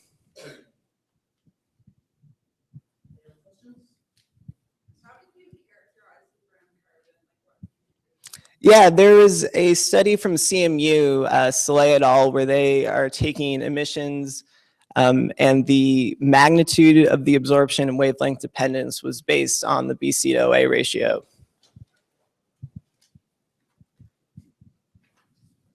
Any others? Great, thank you very much.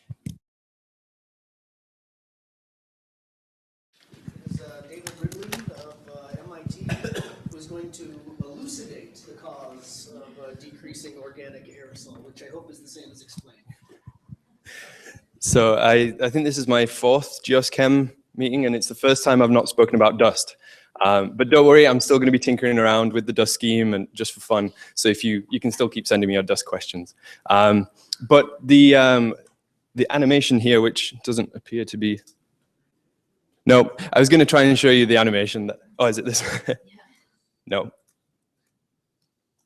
No, okay. I'm not going to waste any time on that. I was trying to show you the animation that didn't work for Jeff the other day, but it's not working for me either. So we all know about the decline in inorganic aerosol that's been occurring over the past couple of decades. And maybe something that we don't know quite as much is the decline that's been occurring in the carbonaceous aerosol as well. And what I'm showing here is the fractional change in black carbon and organic carbon, and this is measured at AQS sites and improved sites across the US. And blue means that there's been a decrease. So you can see here that there's a fractional decrease of maybe kind of 50% in BC and similar in OC across the US. And we kind of know this from individual studies in different regions, but not really across the entire US like this. And you can see that there's some uncertainty in the organic aerosol because of the biomass burning interannual variability, but we can fix that by looking at the median rather than the mean.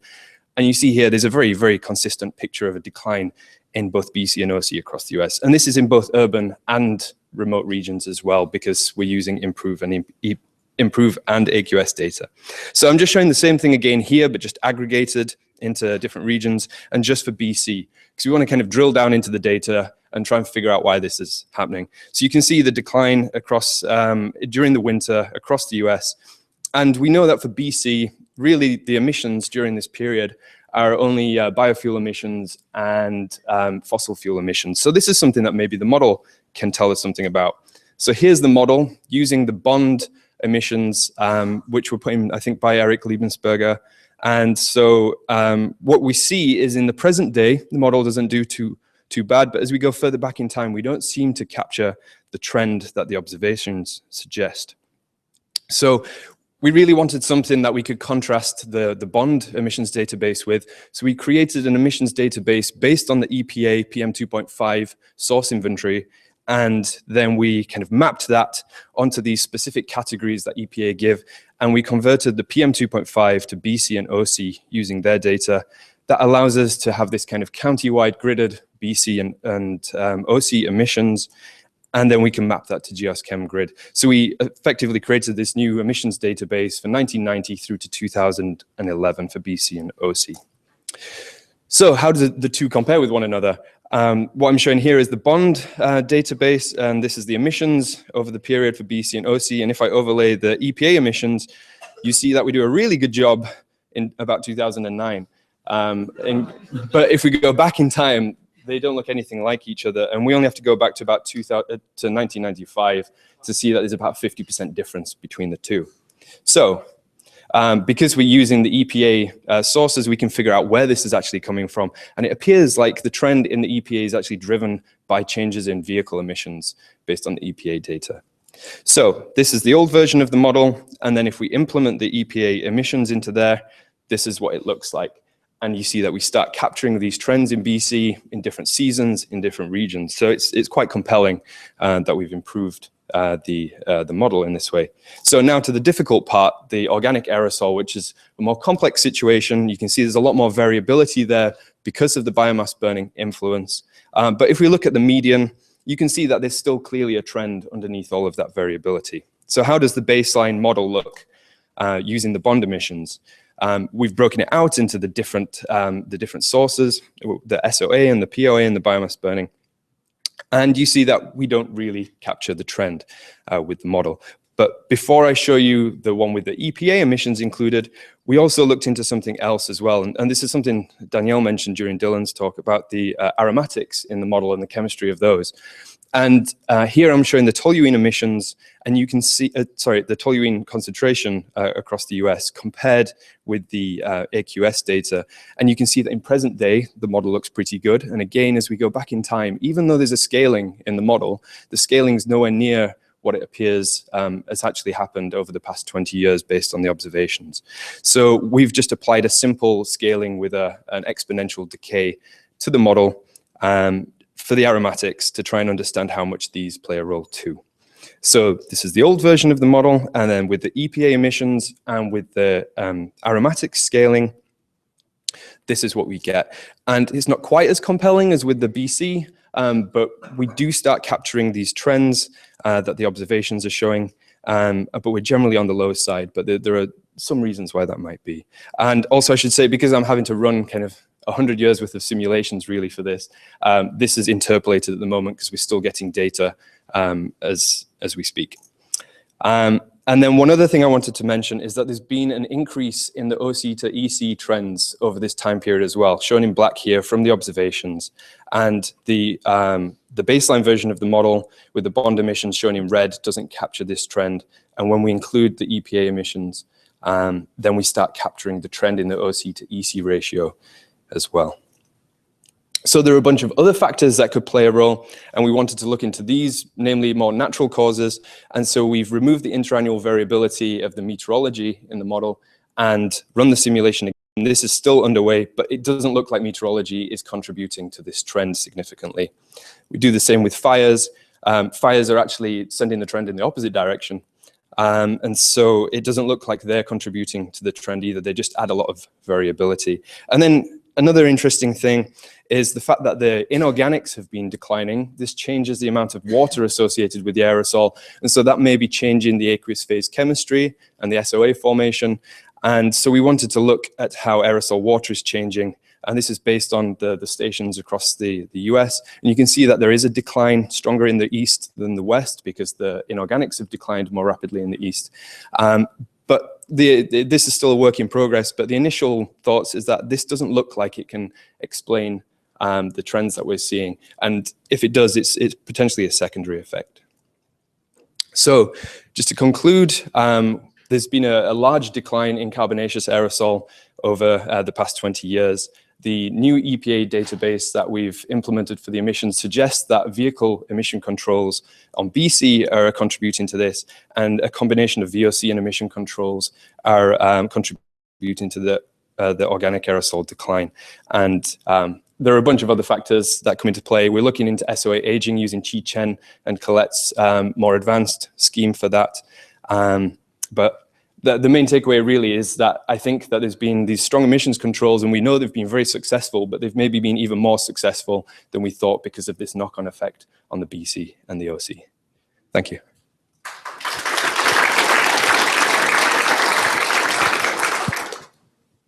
So questions?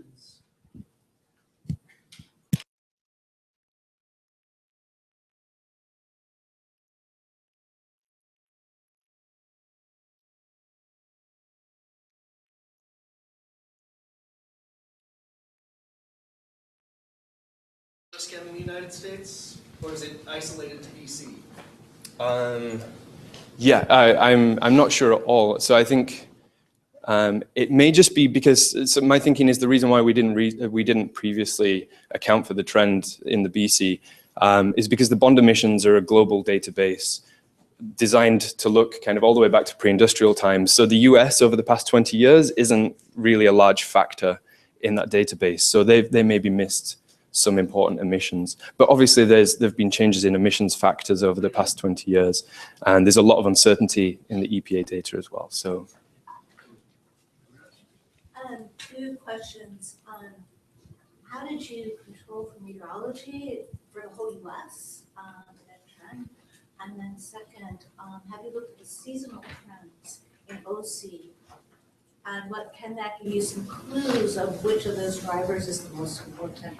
Because I recall in the summer there is a huge trend in the southeast in OA, but maybe you can tell me otherwise. Yeah. So the second question first. So we have looked in different regions, and you're right. The trend is weaker in the summer, but some of that is because of the extra biomass burning that kind of conflates the trend. So it makes it less clear, but there is still a trend. But it does appear like the stronger trends are in the winter, which points more towards the anthropogenic aerosol.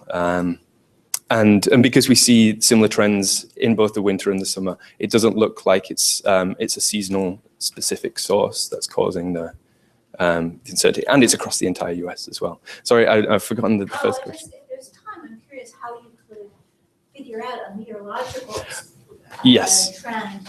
Yeah, so all we've done is we've just taken 1 year's worth of meteorology and we repeat that year on year. So then it's kind of, there's no interannual variability remaining. Sure. I was wondering, since you tied so much of the emissions changes to vehicles, did you try allocate not by county but by locations, trying to get a higher spatial resolution for emissions? Yeah, we haven't done that. It's quite a lot of data to pass into the county-wide emissions data set. So yeah, I haven't drilled down any more resolution-wise. But Okay, Dave, I'm going to cut you off there. Thank you. So our next speaker is.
source of iron to survive better into the oceans. Have you thought about that, or where you thoughts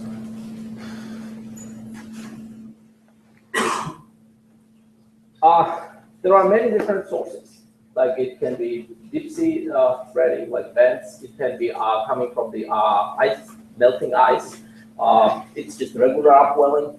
But see, my point is that you cannot run ocean models without dust. They use dust because that's the fresh iron that, and especially those remote regions where iron is so scarce that they grab it as soon as it's released. So if you want to fertilize remote oceans, you have to have atmospheric transport. They can't avoid that. But while doing this, I had lots of people coming to me and talking and saying, well, how can they measure that high solubility in dust? And I think the reason is because they cut on the sides. They apply the same idea that they developed from the ocean side, which works perfectly well in there, because it's all bonded with the organics, and they can split them. But once you apply the same idea to the atmosphere, especially dust, it breaks down. But yeah, vents are a very important source of iron, but they are just yet another source. Thank you very much. And our next speaker is Matthew Johnson of NASA Ames. We'll be talking about implementing marine organic aerosols into geochem.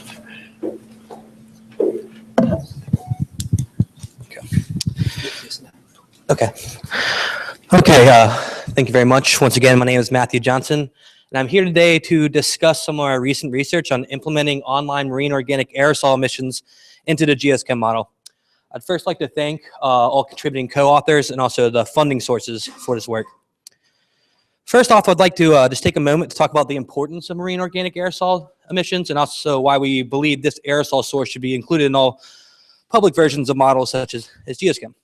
So as we move forward and try to understand climate better and better understand how humans impact climate, the understanding of natural aerosol emissions becomes more important. And this is because these natural aerosols in pre-industrial atmospheres were the main contributors to CCN and IN concentrations. And then these pre-industrial atmospheres are used in climate models as baselines in order to calculate the perturbation in climate due to anthropogenic emissions. And marine aerosols are particularly important because the majority of the Earth is covered by oceans. So therefore, these oceanic emissions of sea salt and organic aerosols and precursor gases are likely the main contributors to the number of concentrations and also the chemical composition of CCN and IN concentrations of marine regions.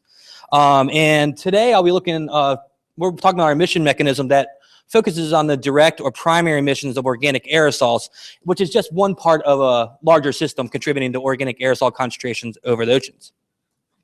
Okay, so to touch on some of our previous work using geochem, in which we implemented 5 different marine organic aerosol emission schemes into the geochem models, an older version in version 8. We presented this at the last geochem meeting.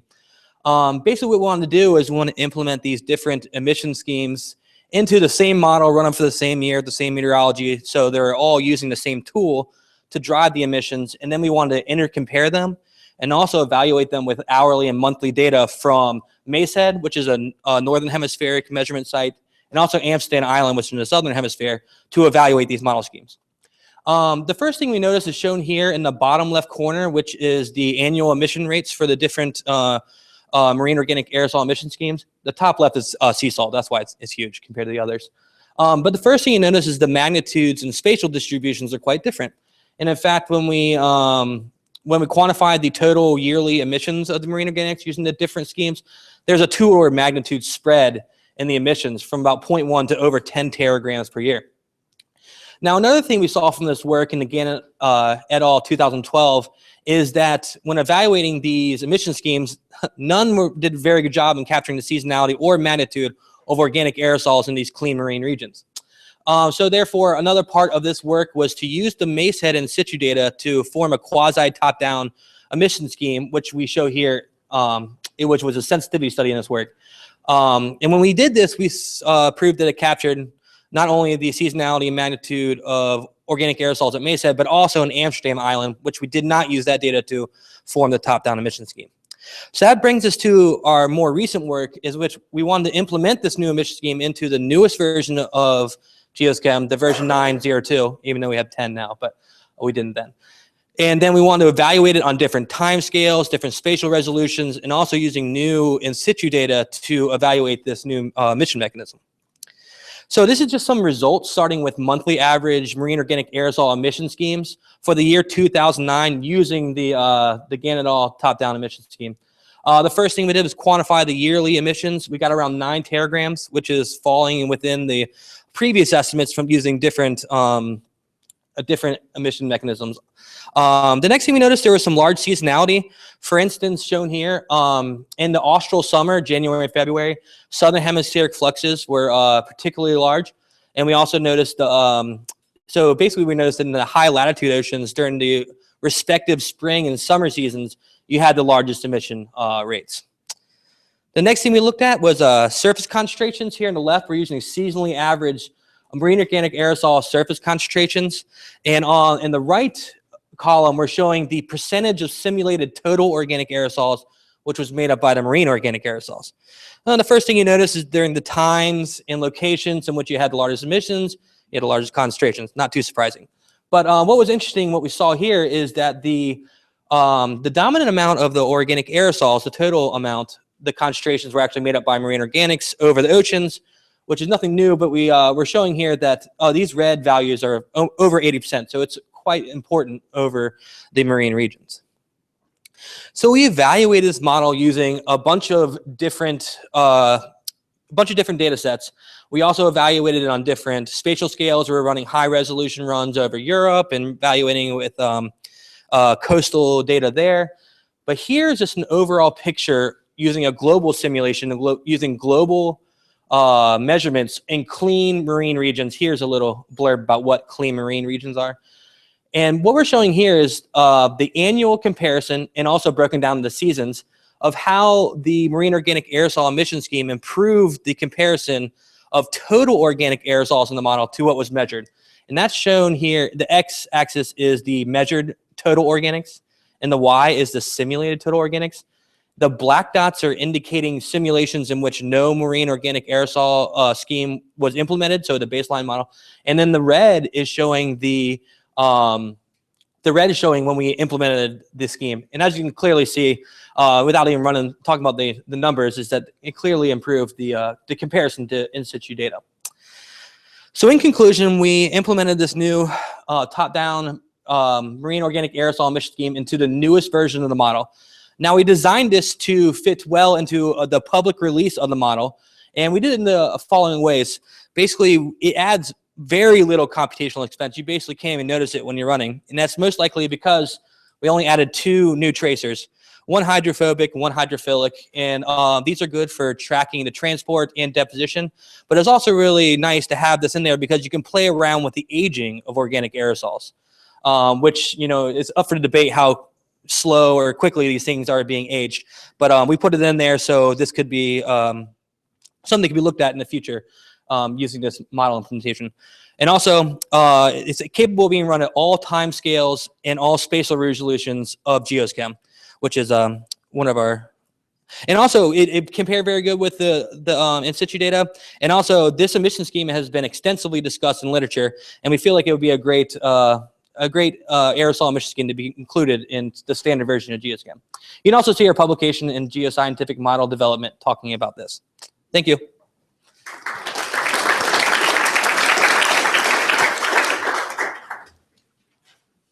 Yes.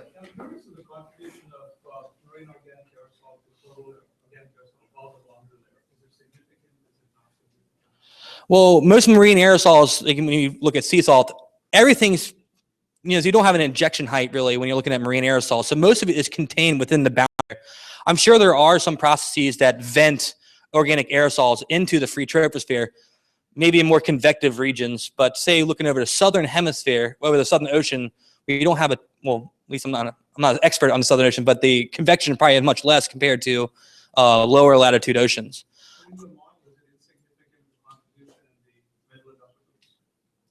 That is something we'd have to look into. It'd be very easy to look at since it has separate tracers.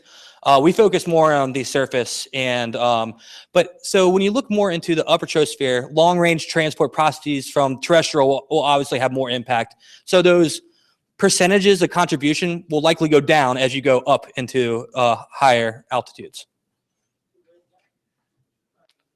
Yes.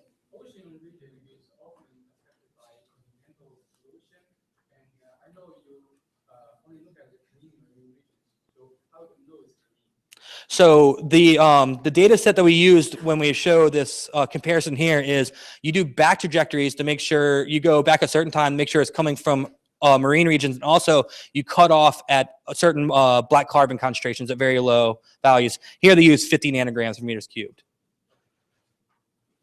Matt, thanks.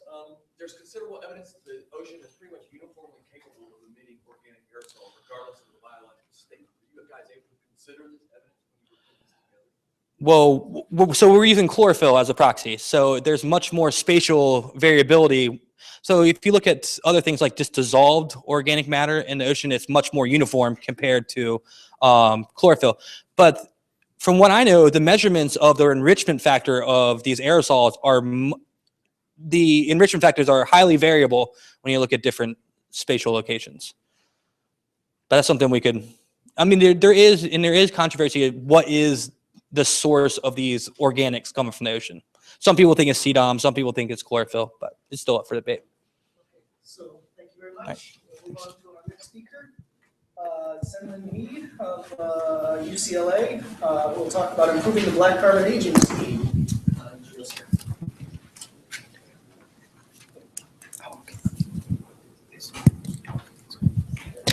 All right, thanks for being here. Today I'm going to talk about the using the aerosol microphysics to improve the black carbon aging scheme in GEOSCAM. So first, I want to acknowledge my PhD advisor, group members, and other collaborators.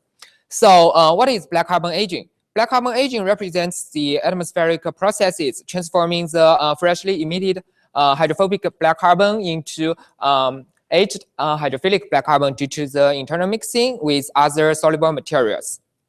So why is black carbon and its aging so important?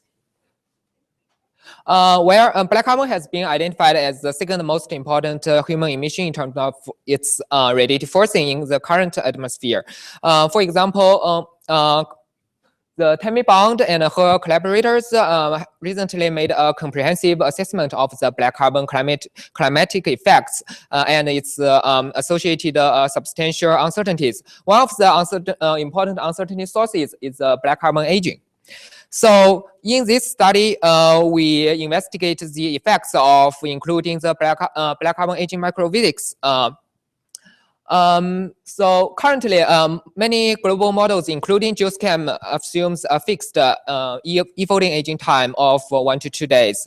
However, recent observations suggested that this e-folding aging time underestimates the BC aging rate in urban areas and some biomass-burning areas.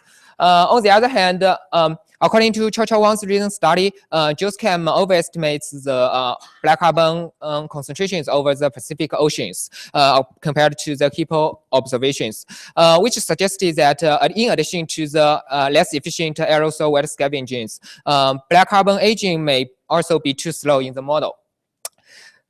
So in this study, we consider 3 black carbon aging processes, including the condensation, coagulation, and heterogeneous chemical oxidations. So let's first look at the condensation of soluble materials onto the hydrophobic black carbon surface. The condensation rate is a function of particle radius, diffusivities of soluble species in the air, and the concentrations of soluble species. So here, the K sub A defined as the condensed mass of soluble species on hydrophobic black carbon in unit time, which includes 2 parts. The first part is the total mass of condensed species. Here we consider the sulfate, nitrate, and secondary organic aerosols. The other part is the fraction of the condensed mass partitioned to the surface of hydrophobic black carbon, which depends on the condensation rate and the particle surface areas. Since the standard geoschem only tracks the aerosol mass concentrations, so here we assume the log normal size distribution for all the aerosols based on observations to convert the aerosol mass concentration into the number concentrations. After this, we can write the fraction of hydrophobic black carbon becoming hydrophilic black carbon in a certain time period as this function, which is depends on the K sub A delta T and a certain critical mass of the soluble species, which leads to the condensation equations shown here. I don't have time to get into the details here, but I would be happy to discuss with you later on. So here, in terms of the coagulations with pre-existing soluble particles, the coagulation rate here is a function of coagulation coefficient and the particle number concentrations. So we sum up all the coagulations between the hydrophobic black carbon and pre-existing soluble particles. For example, sulfate, nitrate, hydrophilic organic carbon, etc. And finally, we also included the heterogeneous oxidation of on black carbon surface using a parameterization from the lab experiments shown here, which is a function of the ozone concentration and some reaction rates. We considered, we conducted the model simulations using the full chemistry with the SOA setup. The anthropogenic BC emissions are from Rong Wang et al. 2014, which incorporates the updates on the emission factors and the fuel consumptions. So we also included the updates on the aerosol wet scavenging following Chao Wang's recent study. We compared our model results with 5 Hippo aircraft campaigns. So here I'm showing some preliminary results. On the left, it shows the probability density functions of black carbon concentrations for the entire Hippo campaigns. The black line here is the observations. The blue line is the default fixed aging scheme. The red line is the microphysics scheme, and the orange line is chemical oxidations, and the green line here is a combination of the microphysics and the chemical oxidations. The results showing that the chemical oxidations and the fixed aging schemes substantially overestimates the black carbon concentrations, while the microphysics scheme reduces the discrepancies in distributions and the medians. So if we look at the scatter plots for the fixed aging and the microphysics schemes, it shows a substantial decrease in model overestimates at lower values by using the microphysics. The improvements are also reflected by the percentage of data outside the factor of 10 and 2 ratio lines. So if we look at the black carbon vertical profiles, on the left, I'm showing the model biases for the entire Hippo campaign, plotting as the height versus the relative differences between the models and the observations. So the microphysics reduces the discrepancies by up to a factor of 2, and the largest improvements is in the middle and the upper troposphere. On the right, the 4 panels showing the vertical profiles at different latitude regions, ranges, and the solid line is the medians and the dashed line are the means. So we can see the microphysics improves the vertical profiles at all the different latitude ranges. So our results also show that the microphysics scheme reduces the discrepancies for the black carbon column total concentrations at all the latitudes and throughout the different seasons.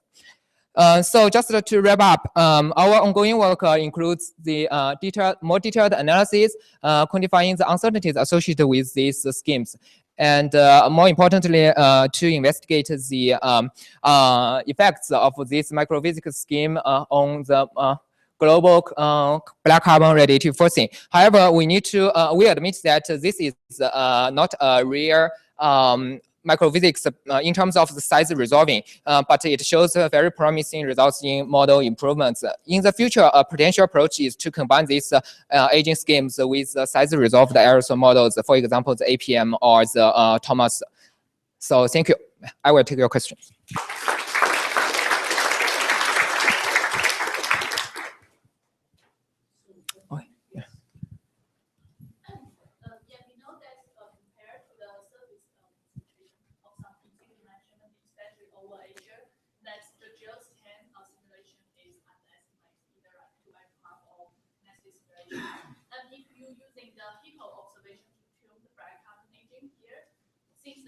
Compared to HIPPO, it's overestimate.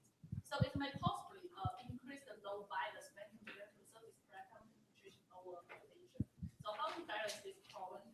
Okay, that's a very good question. So here, first I need to point out that we didn't tune the model. We just add the microphysics into the model and to see what's the effects. So here we very luckily we see the improvements of the on the model results compared to the HIPPO measurements. And in terms of the surface measurements on over Asia, we need to know that there are some a lot of uncertainties associated with different processes. For example, the wet scavenging and the emissions. So I think that maybe by improving the emissions and the wet scavenging, we can also reconcile these two parts.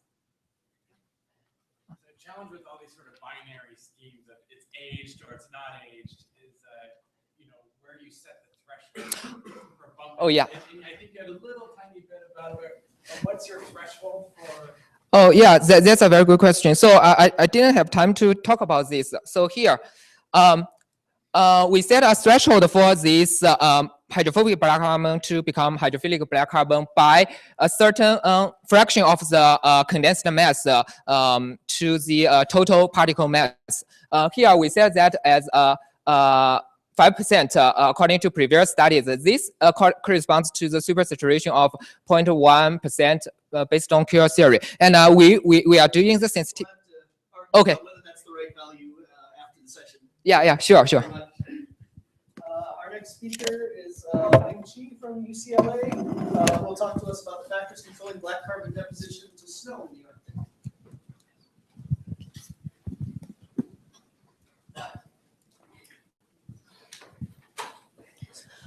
Morning, everyone. I'm Ling Chi from UCLA, and I'm going to talk about factors controlling black carbon deposition in the Arctic.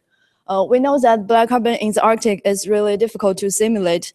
This is the latest assessment of AeroCom simulations. The left panel shows the seasonal variation of black carbon deposition, and we see the disagreement among all the models is up to a factor of 5. And the right panel shows the discrepancy. The model discrepancy is also up to several orders of magnitude. And so to better understand the black carbon deposition and black carbon in snow in the Arctic, we examined the sensitivity of black carbon concentration in snow in the Arctic to wet scavenging, dry deposition velocity, and emissions. Washout ratio is one measurable variable to characterize the wet scavenging of black carbon deposition. It is the ratio of black carbon in snow to black carbon in the surface air. And the observed washout ratio at Svalbard is around 770, while at Abisko, the washout ratio is about 100. So why there is a factor of 7 difference between the two measurements here? Heck et al. Attributed this difference to the different snow formation process. The falling snow at Svalbard was observed to be rimed commonly, but the snow sampled at Abisko shows no evidence of riming, and the snow particles exclusively of pristine crystals formed by WBF process. How the snow formation process affects the black carbon removal. In mixed phase cloud, the black carbon, the snow particles and the water drops coexist in the cloud. And then the snow particles nucleate high in the cloud and falls through a liquid water zone and collect the water drops. So the black carbon inside the water drops falls down with the falling snow, and all the black carbon particles in the condensed phase are removed. When the environmental vapor pressure is larger than the saturation vapor pressure of ice and lower than the saturation vapor pressure of water, the cold water drops evaporate and release the black carbon particles inside the water drops back into the atmosphere. So the WBF process reduces the incorporation efficiency of black carbon and slows down the scavenging of black carbon. In the standard geochem, it is assumed that all the hydrophilic black carbons are incorporated in the condensed phase and removed from the atmosphere, and the effect of WBF process is not accounted for. This is the simulated washout ratio at the two sites, and the value shows that it is quite close to the observed washout ratio under the high ramming rate conditions. And we tried to differentiate the ramming conditions and the WBF conditions. Fukuda et al. Showed that high ramming rate tends to occur around temperatures at -10 Celsius degree, because the terminal velocity of the snow particles is the highest around -10 degree. And also high liquid water content is also required for the high ramming rate conditions. And the incorporation efficiency for the high ramming rate condition is 100%. We assume that for the other mixed phase cloud, then WBF process dominates, and the incorporation efficiency is exponentially related to temperature. And this parameterization is based on the measurement from a mountain in Switzerland. And this is the simulated washout ratio for the new scheme here, and it is about 250. We see that at the site Abisko, the comparison improves drastically, but we failed to capture the high washout ratio for the ramming dominated conditions. In a recent field campaign ACAPEX, we have measured the black carbon concentration in water drops and in the interstitial air in several mixed phase clouds, and hope that we can better differentiate the ramming dominated and WBF dominated conditions and try to improve the parameterization. Since WBF slows down the wet scavenging, the wet deposition decreases by up to 30%, but the total deposition increases. So the contribution from the wet deposition decreases by up to 17%. In some of the regions in Arctic, the contribution from deposition is only about 50% now. So this has a large effect to the snow albedo radiative forcing of black carbon in the Arctic. WBF process increases black carbon in snow by 17% and reduces the model discrepancy to within 5%, as shown as a solid black line here. And in Canadian Alaska and in Canadian Arctic and Alaska, WBF process increases black carbon in snow by 3 nanogram per gram, and the simulated black carbon in snow perfectly agree with the observation here. And this is consistent with observation. Fan et al. Found that high ramming rates are rare in the two regions. It is only 12%. And more importantly, WBF process increases the black carbon lifetime in the Arctic from 9 to 16 days. And this also has a large effect to the black carbon radiative forcing in the Arctic. And for the dry deposition sensitivity test, this is the observed dry deposition velocity over snow and ice. It varies from 0.01 to 1.52 centimeter per second. And in the standard geochem, it is assumed that a constant dry deposition velocity is 0.03, and we used a resistance in series scheme to calculate the dry deposition velocity. And the results showed that the fraction of black carbon dry deposition increases with increasing dry deposition velocity, but the black carbon in snow is not sensitive to dry deposition velocity. And for the sake of time, I'll skip the part for the sensitivity test of the missions. And I'll leave the summary here and take questions.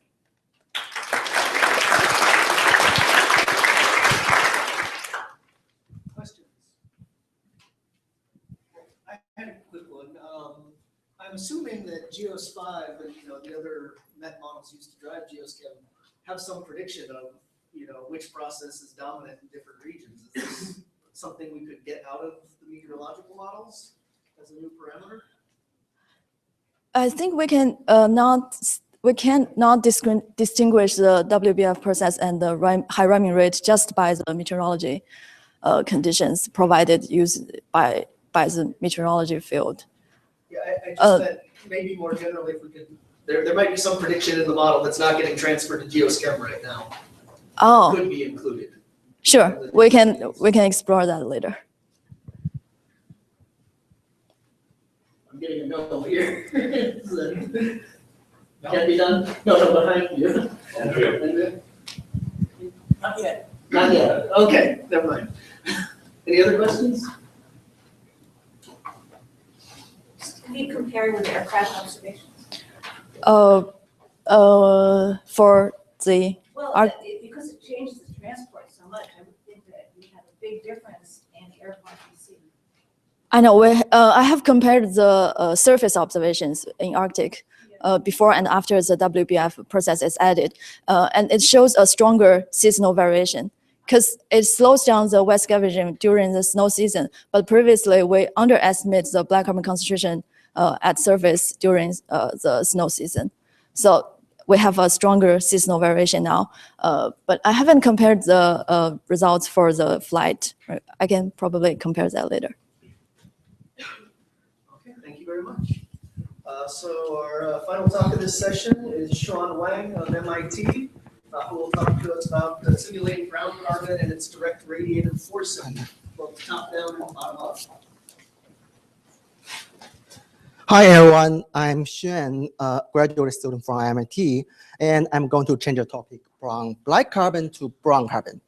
So we already know brown carbon from the first presentation today by Jack. The brown carbon is the absorbing organics generally absorb light at short wavelengths. Because of this absorption, is a contributor to the global change. However, its direct radiative effects is quite difficult to estimate because if we want to model the brown carbon, we need information of the moist concentrations. However, we do know which part of the organics is brown carbon. And we also need the information of the optical properties of brown carbon.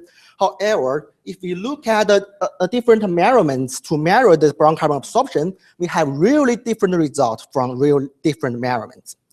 So, okay, we can give some simple assumptions here. For example, we can assume half of the biofuel and the biomass burning source of organics to be brown carbon. We can assume the aromatic SOA to be secondary brown carbon, and we can choose some values with high absorption from the measurement for the optical properties of brown carbon. In my ICP paper last year, I put all of these assumptions to GeoSchem and the RTMG radiation for transfer model. Then we have a simulated result like this. So there are also other studies try to simulate brown carbon, but most of them follow such simple assumptions or a single experiment. For example, they assume all of the organics are brown carbon, or they use a single experiment, BC203 ratio, something like that. So alternatively, we may think of whether we could derive brown carbon from measurements. So many studies trying to do this, they use the multiple wavelengths absorption measurement and the Angstrom and the absorption Angstrom exponents, the AE of black carbon. They usually assume the AE equal 1 for black carbon because at higher wavelengths, the absorption is generally contributed by black carbon, and by assuming the AE equal 1, we get the black carbon absorption at shorter wavelengths. Then we use the total wavelengths here to minus the black carbon absorption, and then we get the brown carbon absorption. But the problem is whether this A equal 1 is correct. We can do a simple mean calculation here. It seems that if the black carbon size is quite small, this A equal 1 assumption looks good. But when the black carbon size is larger, the black carbon AE is highly sensitive to the size distribution, mixing state, and even the wavelength pair you choose to calculate the AE. And what about in the real measurements? In field observations, we usually find a wide range of AE from about 0.5 to 1.7. So this A equal 1 assumption looks not that reasonable, both theoretically and in the real measurement. So what I want to do is to develop a new method to derive brown carbon from absorption. First, I want to define a new value named WDA, which means the wavelength dependence of an AE for black carbon. And if we do a series of different mean calculations, including all of the reasonable assumptions for black carbon, for example, different mixing state, different size distributions, and then we will get a figure like this. For a certain value of AE, we can find the range of the WDA. This means if we have a measurement sampling only have black carbon in it, the data point should inside this blue range. And if we not only have black carbon but also have brown carbon in it, the AE at two longer wavelengths will change very little, but the WDA will increase. So many of these data points will be above the upper limit of this blue range. In this case, we can calculate the brown carbon absorption and their certainties using such equations. So I do such calculations using the 2 years air-night data, and I also try to find some hint for the brown carbon emission properties and optical properties here. And this is a scattering plot of the derived brown carbon ALD at 440 nanometer and the black carbon ALD. Of course, they are correlated with a median correlation because black carbon and brown carbon are always co-emitted. But if we select the data for North America only and dominated by biofield only, we will find a green point here, and we will get a very high correlation with R squared larger than 0.9 and the different slope of 0.3. So similar story for East Asia, a higher correlation and a different slope. Similar for Europe, higher correlation and different slope. If we select the data globally, which is significantly influenced by the fire, we will find the right point there. Similar, we have a high correlation and a different slope. So this may tell us the brown carbon absorption is connected to the black carbon absorptions, and this relationship is different by sources and regions. So this may further tell us the brown carbon absorptions is connected to the emission type, such as the combustion efficiency. So to summarize, we can calculate brown carbon absorption using this black carbon absorption, and we get a result about 30% lower than the bottom-up simulation I mentioned at the beginning. And we can derive the brown carbon absorption from measurement, and we can use this relationship and derive the value as a top-down constraint to the bottom-up model. But there is still one problem, is the wavelength dependence of brown carbon absorption, because from air-night globally, we can only get one wavelength of brown carbon absorption. So what I'm going to do that is to look at a series of local measurements with more wavelength information. For example, in this surface side of Amazon, we can, if we derive the brown carbon absorption and using my method, we can find the AE of brown carbon is something like around 1 for the whole year of, around 4 for the whole year of 2014. Okay, and I will stop here and take your questions.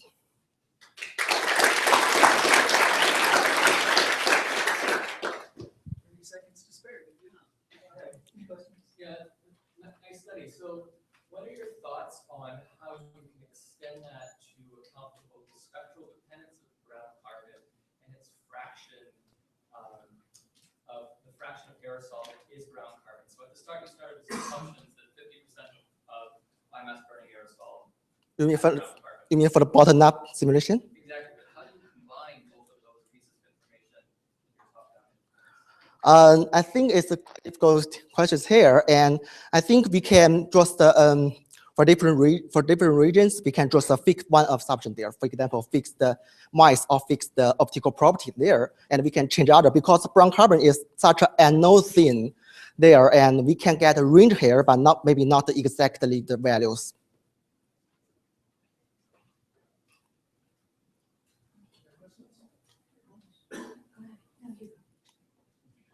Do you assume that brown carbon is chemically inert? Is that a good assumption? Sorry? So, I mean, in the Seekers field campaign that we recently completed, it appeared that brown carbon was photochemically consumed from fart plumes. And I wonder, I presume that you don't assume any chemical sink for brown carbon. Yeah. Is that a reasonable assumption? I'm not sure of that. Some experiments show that there are photochemistry of the brown carbon, but here I didn't include that because in the measurement, which I showed in the very first part here, I separate the brown carbon in two sides, and for the biofield and biomass burning sources, POA, generally the brown carbon absorption, the measurement value is really high. And for this secondary from chemistry, the value is really low, so I didn't consider that.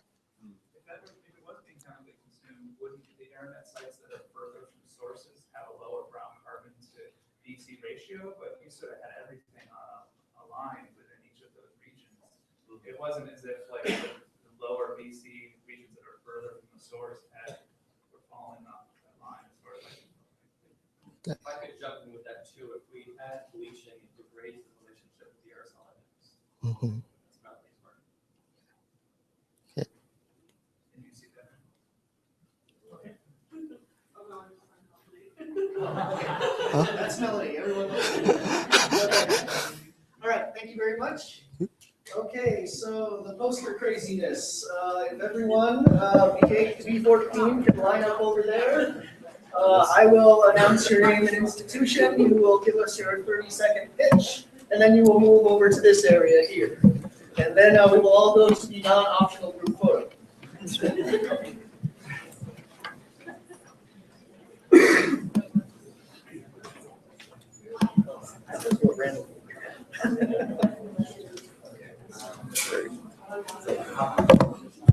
Okay, starting with Li Zhang. Is this on? University of Colorado Boulder. Okay, good. Hi, I'm Lee from University of Colorado Boulder.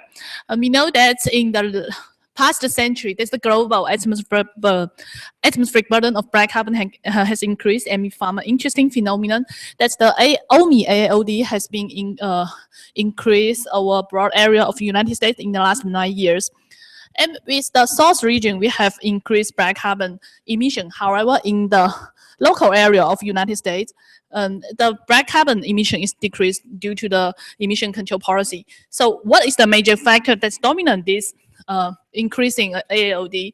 If you're interested, please stop by my poster. Thank you. Li Xing of Peking University. Hi, I'm also Lee from PKU and PNL. So we developed a new moment-based parameterization MOM to MOM-SOA to simulate SOA, and our MOM-SOA improved the model ability to simulate SOA, and also the MOM-SOA captured the size distribution of Monti. Also, if you are interested, please stop by my poster. Thank you. Okay, Jun Zhu of IAB and the University of Nebraska at Lincoln. Hi everyone, I'm Jing Zhu. In this work, we used the GeoScam version 10 and selected the biomass burning emission fin to evaluate the model AOD in biomass burning region, Southeast Asia and Southwest China. Another objective is to simulate the influence of biomass burning from Southeast Asia to the aerosol optical depths in Southwest China. The results can be seen from these figures. For details, come to see my poster. Thanks. Okay, Melanie Hammer of Dalhousie. Okay, so we implement a simulation of the aerosol index, which is a method of detecting absorbing aerosols from satellite measurements. We find good agreement with observations over desert dust regions when using the standard GeoSChem model, but find poor agreement over biomass burning regions. By implementing absorbing brown carbon into the model, we improve the simulated absorption by biomass burning aerosol and find significant implications for atmospheric oxidation. So come and see my poster. Okay, changing topics to nitrogen cycle. Jessica Haskins of the University of Washington. The wintertime investigation of transport emission and reactivity was an aircraft campaign that was just recently completed in mid-March of 2015. And it took place over with 13 flights over the Northeast US, including over the Ohio River Valley, the North Atlantic, New York City. And I've compared preliminary data from the winter campaign to total NOI partitioning in the GeoSChem model. And our runs included a backhand mechanism for forming ClNO2. So if you're interested in seeing how the model handles seasonal variation of total NOI in its partitioning and how chlorine affects that, you can come see my poster. Hey, Wei of Tsinghua. Hi, I'm Meng Li from Tsinghua University. We have implemented Paranox Gaussian dispersion model into GeoSChem for power plant sources. And we have developed a top-down emission inventory for anthropogenic area sources for Asia. And the inversion result shows that the prior emission inventory, mixed Asian emission inventory, has a good correlation between the top-down emission inventory and the bottom-up emission inventory. And the main descriptions of the modeling and the satellite are on spatial pattern. If you want to know more details, come to my poster. Thank you. Hi, I'm Jane. Dr. David Henze and I are working on inversions of NOx emissions over China using GeoSChem NASIP model and its adjoint.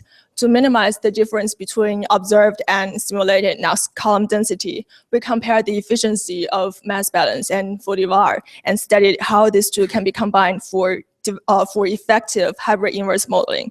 This approach may facilitate decadal scale NOx emission inversions over China. You're welcome to see more comparisons at our poster, which is 14. Thank you. All right, a round for all.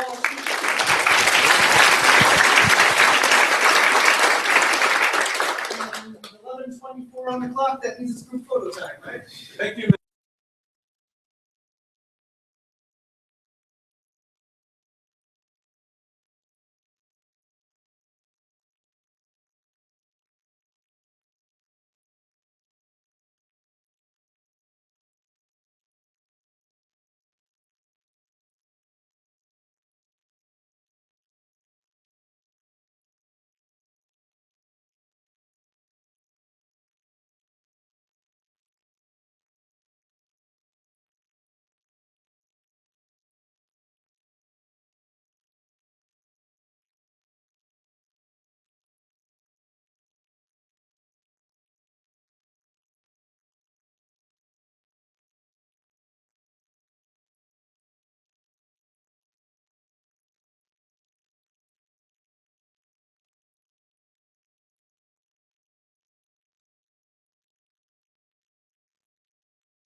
So you should be able to test that. Have you tested out in a theoretical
it definitely pays to be flexible, because like I said, you know, what we do depends on what gets funded, so.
Is this on?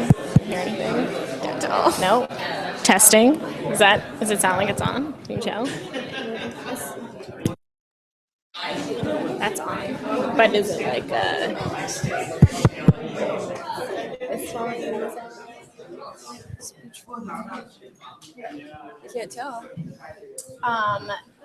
Do you want to talk into it and I'll go check the live stream room right. and see? Okay.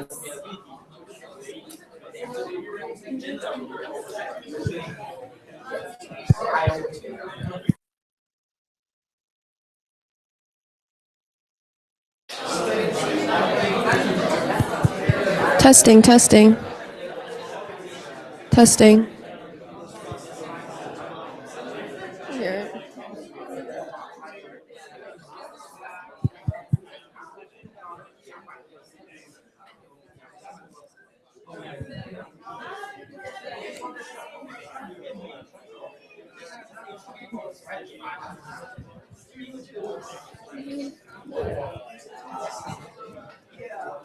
Testing.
and organic section.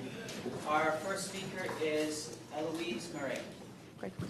Okay, thank you, Ray. I'm going to be talking about the new isoprene secondary organic aerosol scheme that I'm developing to implement within Geoschem.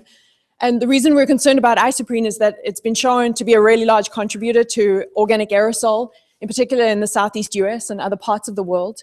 And so our ability to model isoprene secondary organic aerosol will impact our ability to estimate its contribution to PM 2.5 and then also radiative forcing in parts of the world where isoprene emissions are important. So just to give you some context, the default secondary organic aerosol scheme for isoprene makes use of this reversible partitioning to the aerosol phase. And what this involves is gas phase oxidation of isoprene by either OH or nitrate radical to form these gas phase precursors that have fixed yields that are determined from chamber studies, where they're binned according to their volatilities. Then the partitioning to and from the aerosol phase is determined by temperature and by the pre-existing organic aerosols. So where you have low temperature and high pre-existing organic aerosols, you tend to partition into the aerosol phase. And what this means for Geoschem is that you tend to have the highest isoprene secondary organic aerosol yields not necessarily co-located with the source. So what I'm showing here is June, July, August average megan isoprene emissions from Geoschem. And what you can see is the enhancements associated with the tropics, and then also the Southeast US shows up. And this is just some representative year. Then what I'm showing below that is the isoprene secondary organic aerosol yields that we get for the same time period, where I refer to yields as the mass of the organic aerosol that's produced over the mass of isoprene that's consumed. What we find is that for Africa, for example, we have high isoprene emissions in the tropics, but because we have biomass burning neighboring that region, we have high pre-existing organic aerosols, low temperature, and we tend to have the highest yields south of the actual source. It's not necessarily a problem for the Southeast US because our organic aerosols are somewhat homogeneous. And so we have co-location, but we tend to have very low yields of about 1% in these locations, contributing to our underestimate in organic aerosols in this region. And so what I'm showing here is just an illustration of the framework of this new mechanism. So what we have is the major pathways that lead to the secondary organic aerosol precursors, so daytime oxidation by OH, and then nighttime oxidation by nitrate, where this is just showing the branching ratios for the Southeast US in the summer. I'm showing the large amount of aerosol precursors that I'm including within this mechanism, and then the uptake dynamics are governed by this uptake coefficient, so the probability with which the precursor will partition to the aerosol phase. The uptake coefficient, I use fixed values for carbonyls, and then parameterization that's developed out of Joel Thornton's group for all other compounds. And the largest uncertainty in this parameterization is this effective Henry's law constant, where some have laboratory constraints on this value, some don't. And this is relatively new implementation, but I'm also including this aqueous phase processing of the organic aerosol species. So for example, reaction of the isoprene epoxide with sulfate to form organosulfates, and I have measurements to constrain this pathway. And then also the rapid hydrolysis of organic nitrates to form polyols and nitric acid. And just to also put it in the context of the old scheme, I'm retaining the semi-volatile scheme for the isoprene plus OH pathway, but then removing it for the isoprene plus nitrate pathway because the lab studies show that this is an irreversible step. And this is just the mechanism in whole, so you can see all the individual steps. So I've included ozone in this figure only because it makes a very low contribution because some of the organic aerosol oxidation products from ozone in my scheme partition to the aerosol phase or condense onto the aerosol. I show the nitrate pathway where predominantly the precursors are second generation organic nitrates. And then for the OH pathway, there are multiple steps that lead to secondary organic aerosol precursors. So in what we call the no-NOx pathway, the major contributor is the isoprene epoxide, but a new species has been identified by Jose Jimenez and his group, which is essentially the oxidation product of the isoprene hydroxyhydroperoxide. Then within the high NOx pathway, there's the isoprene nitrates and then their nitrate oxidation products. And then also this epoxide from the methacrylene oxidation, but it's a relatively low contributor. Then the carbonyls are interesting because they're formed under both pathways and from multiple oxidation steps. So what I have for you is just the first evaluation of this isoprene oxidation secondary organic aerosol formation pathway, where I'm showing a time series from the SOAS campaign. So it's a surface site in Alabama, and this took place in summertime 2013. What I'm showing in the top is the Megan isoprene emissions and monoterpene emissions, where I'm including monoterpene. I haven't developed a mechanism yet for these species, but I plan to. And I show monoterpenes here because they're about an order of magnitude lower than isoprene emissions, but their aerosol yields are higher and they don't turn off at night, whereas isoprene does. So it adds an interesting dynamic to the model. And then the second panel shows the isoprene epoxide SOA that's teased out of these high-resolution aerosol mass spectrometer measurements. The observations are in black and the model is shown in red. And what we can get out of this is that the model is able to reproduce the temporal variability at this site. It's very dependent on this effective Henry's law constant, where you essentially have to fit this to your to get reasonable results. But what I find is that the value I obtain is consistent with the study that's been carried out by Faye McNeil using her simple gamma model. So there's convergence on an effective Henry's law constant that's representative of the ambient environment. And then lastly, it's this isopoo SOA species that's also been teased out of the AMS measurements, where the observations now are in blue and then the model is in red. The model tends to overestimate this component, but it's about an order of magnitude lower than the isoprene epoxide SOA, so it's not going to contribute significantly to any overestimate in organic aerosol over this region. So these are just really first early results of this parameterization, but I think it's promising and it's exciting because it's now linking the gas phase and aerosol phase chemistry, and it actually represents a lost pathway for the isoprene oxidation products. And so the next step is really going to be to include a monoterpene secondary organic aerosol scheme that's also mechanistic and takes into account different components from monoterpene oxidation. Thank you.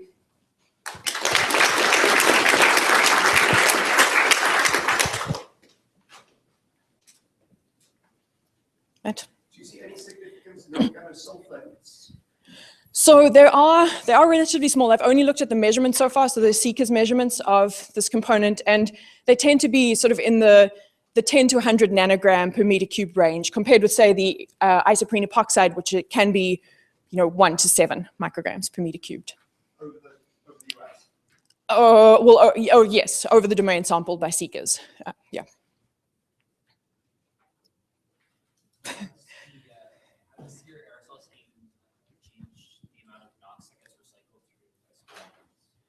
So you're concerned about the isoprene nitrates being lost?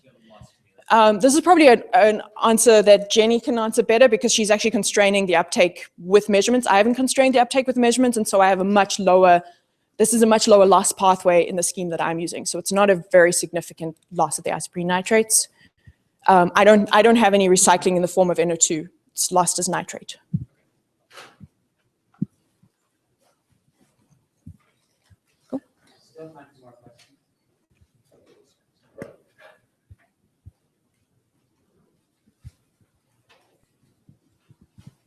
Okay, if that's it, then we can move on to the next speaker.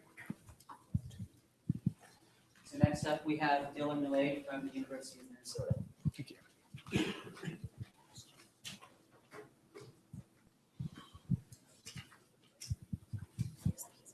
Okay, great. There we go. All right. Good afternoon, everybody. So I'm going to be talking about formic acid today. Formic acid is the dominant, along with acetic acid, the dominant carboxylic acid in the atmosphere. It's a major source of acidity and therefore affects pH-dependent reaction rates and solubilities that depend on pH. It acts as a buffer of mineral acidity, and there's some suggestion that it might actually suppress new particle formation in the atmosphere. So there have been some studies recently that have suggested that the amount of formic acid in the atmosphere is much larger than we can reconcile with our current understanding of its sources. And so what I want to do today is show how some recent measurements over the Southeast US can provide a really rich data set for trying to get a better understanding of this issue. And what I'm going to be focusing on specifically is the CENEX aircraft campaign with the flight tracks shown here, as well as I'll show some data from the SOAS ground site in Alabama, which is there. Okay, so let me start with the CENEX data. So what I'm plotting here are vertical profiles, model in red, observations in black, during the course of the CENEX campaign for a suite of trace gases that were measured on board the aircraft, including isoprene, isoprene oxidation products, formaldehyde, which is a ubiquitous product of hydrocarbon oxidation, and some other tracers. And by and large, the model is able to capture the overall distribution of these species with some, minor, some discrepancies, but overall, no indication of a large-scale bias. If we look at the carboxylic acids, it's a very different story. So here we have formic acid down here, which is underestimated by about a factor of 3 in surface air, and a similar story for acetic acid. And, the concentrations are approaching those of formaldehyde, and so this is, the lifetime's longer, but it's still suggesting that there's some fundamental aspect of hydrocarbon oxidation that we're just not capturing in our model. If there's this is a lot of carbon, and it's coming from somewhere. Either that or there's a huge direct emission source that we're also not capturing. Either way, some gap in our understanding. Okay, so let's quickly look at what sources we know about. The largest source of formic acid in the model is from isoprene oxidation. This is quite uncertain. In particular, we have it being produced from glycoaldehyde and hydroxyacetone, and recent work suggests that that may not actually produce formic acid, which would really put us up the creek. And then there's some other sources from other alkenes, alkynes, and monoterpenes. And then there's another potentially interesting source from acetaldehyde, where there was some work published a few years ago now suggesting that you can photoisomerize acetaldehyde to make this enol here, which then can react to produce formic acid. But what we've actually, there's theoretical work that shows that the reverse isomerization is actually catalyzed by formic acid itself.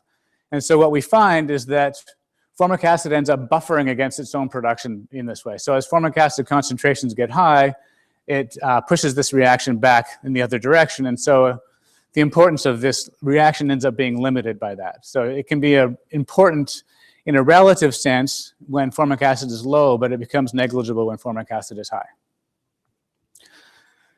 Okay, and then lastly, one other potential pathway. There is a paper by Bosolasco et al.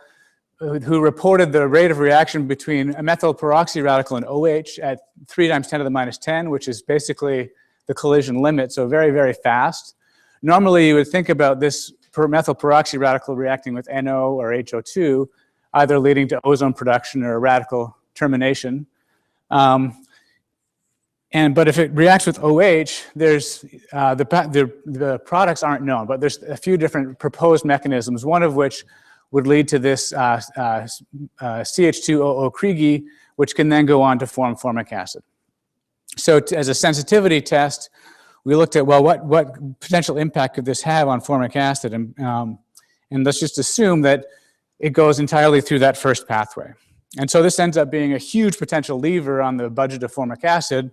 If we put this chemistry in there, we end up increasing the global source by about a factor of 6. So I think the book is still open on this in terms of whether this rate ends up being borne out by future work and actually what the real products are. But clearly there's a major lever there in terms of the formic acid budget. Of course, this chemistry also is going to affect some other aspects of our understanding, in particular what happens to those methyl peroxy radicals under low NOx. And so, for example, I will say that if we put this in there, we end up, the other low NOx products you would expect would be methyl hydroperoxide. And so we do end up degrading the model simulation of methyl hydroperoxide and its relationship to NOx with the inclusion of this chemistry. So that may suggest the rate is too fast, or it may suggest that there's some compensating error in the model that we're kind of masking at the moment by leaving that out. Okay. All right, so let's go turn to the observations and see what we can sort of glean here in terms of formic acid. So this is what I'm plotting here is the simulated, I've binned the observed formic acid, or I'm plotting the model breakdown of formic acid in terms of its sources as a function of the observed amount. And what we see is when the observed amount is high, isoprene is the main source in the model. So that doesn't necessarily tell us that isoprene is for sure the source, but it tells us that the spatial distribution of formic acid that we see in the atmosphere correlates with isoprene emissions. So some evidence for importance of biogenic sources. If we can turn to the observations here and use tracers that we think are mainly biogenic and mainly anthropogenic, and do a multiple regression to do a source partitioning, and again we find evidence for a predominant role for biogenics. So if we say 85% is attributed to biogenic sources, but that still actually leaves room for an important role for anthropogenics in the sense that that's actually similar to the estimated importance of biogenic versus anthropogenic carbon in this area. So you could have a similar amount of formic acid coming from both biogenic and anthropogenic sort of per reaction, I guess. Okay. Lastly, I want to show some data from the SOAS ground site, and in particular, this the average annual cycle of formic acid is plotted on the top here in black. In red is the model. And again, we have this very large discrepancy, which is consistent with the aircraft data. There's no correlation with anthropogenic sources, which also is consistent with what we see in the aircraft data. But we have this sort of interesting bias in the diurnal cycle, which we just cannot capture in the model, both the sort of rapid increase in the morning and the rapid decrease at night. So there's some issues with deposition that I'll leave for discussions over beer to talk about. But we can't capture that evening decline even when we ramp up the deposition. So there's clearly more than one problem with our simulation here. Okay, so what do we take from this? This is my last slide. If we want to reproduce the SENEX observations in terms of the amount of formic acid that we see, we either need to have about a 25-fold increase in the direct emission source, or about a 3-fold increase from the source from isoprene oxidation. So either of these is a major revision to our understanding, but neither of those can fully explain what we see, for example, the amount in the free troposphere or the amounts that we see in urban air. So I'll stop here and I'll say the overall indication, I think, is that we have some ubiquitous source across a range of precursors combined with a large biogenic source. So I'm out of time and I'll stop there and take any questions. Thanks. I'll put this up here and point you to this quote I find entertaining from 1977 that kind of is a little bit humbling in terms of where we still are today.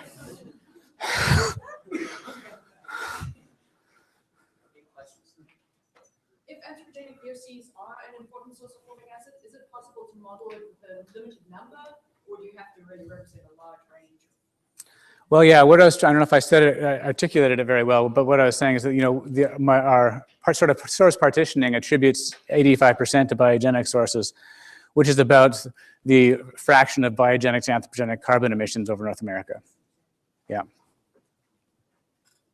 So there's been historically a problem with things like acetaldehyde. In the measurements. In the measurements and then the model comparisons and those kind of things. So sometimes you think it's something with our understanding and sometimes you think it's just the measurements. How certain are you of the measurements? I would say there's a lot. The measurements have come from a number of different instruments, including satellite instruments, and they all seem to be very consistent. So I don't think it's the measurements this time. Yeah. There used to be this hypothesis that formic acid could come from the degradation of organic aerosol. Where do we stand on that? Well, it's been seen. There's evidence for that. People have seen, like John Abbott's group, sees it in their laboratory studies. You can basically, it's very easy to make it in sort of oxidizing heterogeneous surfaces and so forth. And if you sort of do a back of the envelope calculation in terms of aerosol, organic aerosol in the atmosphere, it has to be a pretty high yield, just in terms of the amount of carbon that's contained in that. Yeah. I mean, I think it happens probably. The degree to which it's important, I'm not sure. Wait, just a couple more things. This formic acid has been around for a long time, right? And it's been correlated with formic and acetic acid are really correlated in the observation. That's right. Lectin stream that they put to us. And I used to think that direct emission could be a viable explanation, except that you see formic acid going away at night. And so presumably it would be of microbial origin if it was directly emitted. So I don't know.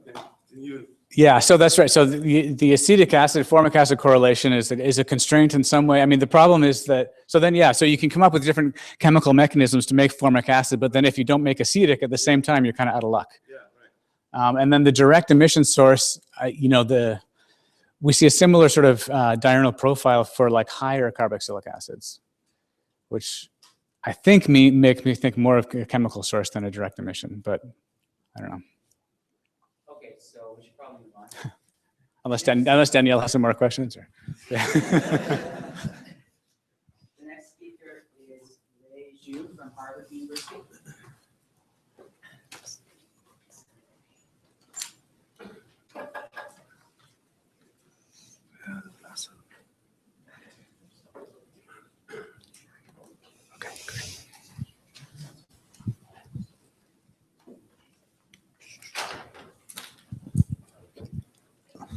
Hi, everyone. My name is Lei Zhu, and today I want to talk about some validation works of several new formaldehyde retrievals using CCRS data. As you may know, formaldehyde has been observed from space for almost 17 years, and our community is able to constrain both biogenic and anthropogenic VOCs using formaldehyde columns. However, the data quality of formaldehyde columns become an issue, especially after the year 2008. Due to like the root anomalies. And recently, there are several new formaldehyde retrievals become available. Shown here is like the 4 available formaldehyde retrieval during CCRS period. CCRS is a flight campaign in 2013 summer. As you can tell from the map, both OMI and ARMS give you OMI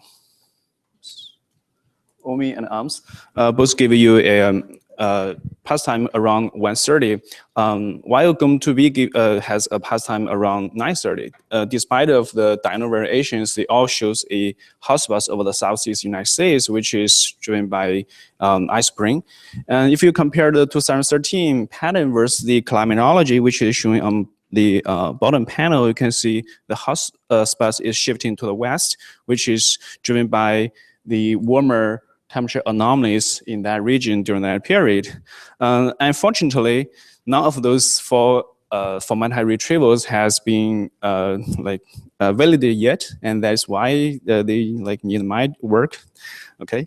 So basically, I will validate those 4 retrievals using CCRS data. So how to do that? In order to answer the question, first we need to look at what data we have right now. On one hand, we have satellite data, which are pretty noisy and which are limited in sampling time. They are limited in sampling time is simply because a satellite can only pass by a certain location at a certain time once a day. For example, OMI can only pass by a certain location around 1:30, and beyond that, you won't have any observation coming from OMI. On the other hand, we have aircraft data, which are pretty precise, and I want to use these 2 panels to make my point clear. Shown here the JUICECAM formaldehyde below 2 kilometers during CCRS, and each flight observations will be shown as circles here or here.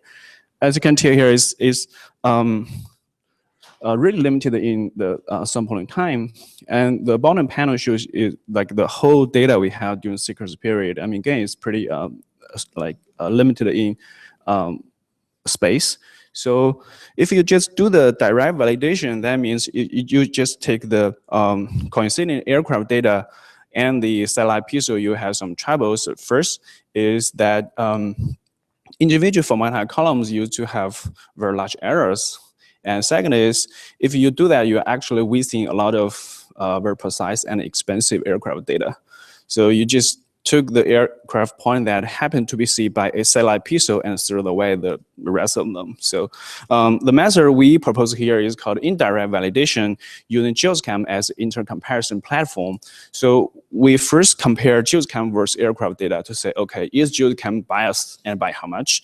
And second is we compare JUICECAM versus different satellite retrievals and to say, okay, is the bias between those consistent with the bias between JUICECAM and the aircraft data. So by doing that, we can make full use of the aircraft data, and also we can reduce the uncertainties by certain kind of averaging. Okay, so when we compare JUICECAM versus aircraft data, we are most interested in the vertical profile, in particular below 3 kilometers, because satellite is most sensitive to formaldehyde at these layers. And as shown on the left panel, you can see JUICECAM in red compare nicely with the 2 CCRS observations. And the point I want to emphasize here is the importance of having 2 independent formaldehyde observations. This actually give us a huge confidence when we do the model and observation comparisons. On the right panel showing is the 1 minute average formaldehyde from GeoSCAM and from the observations. I mean, again, as you can tell from the slope and the normalized beam bias, you can see GeoSCAM is nearly unbiased there. So since GeoSCAM is nearly unbiased, why not we use GeoSCAM to improve our formaldehyde retrieval? Showing on right is the shape factor, which is just another way to look at the vertical profile from GeoSCAM and from the OMI retrieval.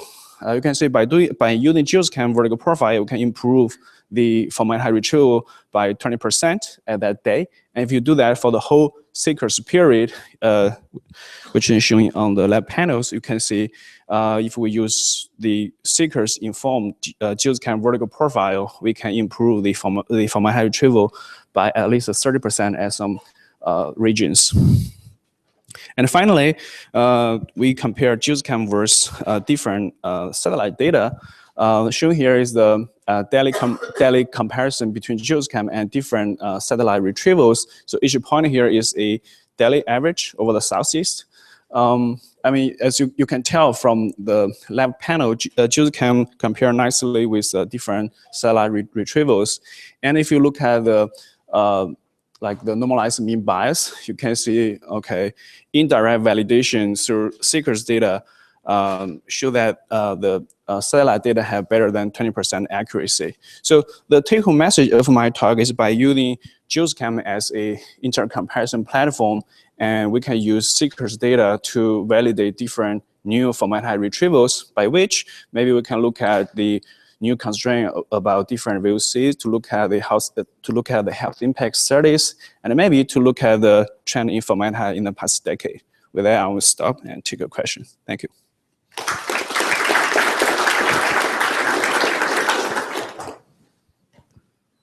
Okay, we have time for questions. Yes. So that last slide, do you use the GeoSCAM vertical profile in all the retrievals?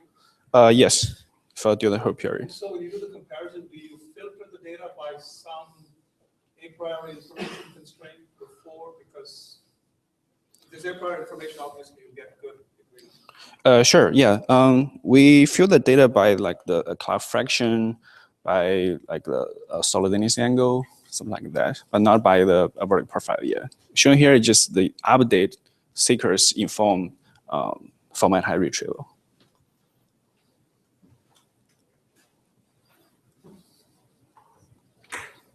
Any other questions? Okay. Thank you. Okay, so now we're shifting focus a little bit to greenhouse gases, and our next speaker is Kevin Goldman from JPL.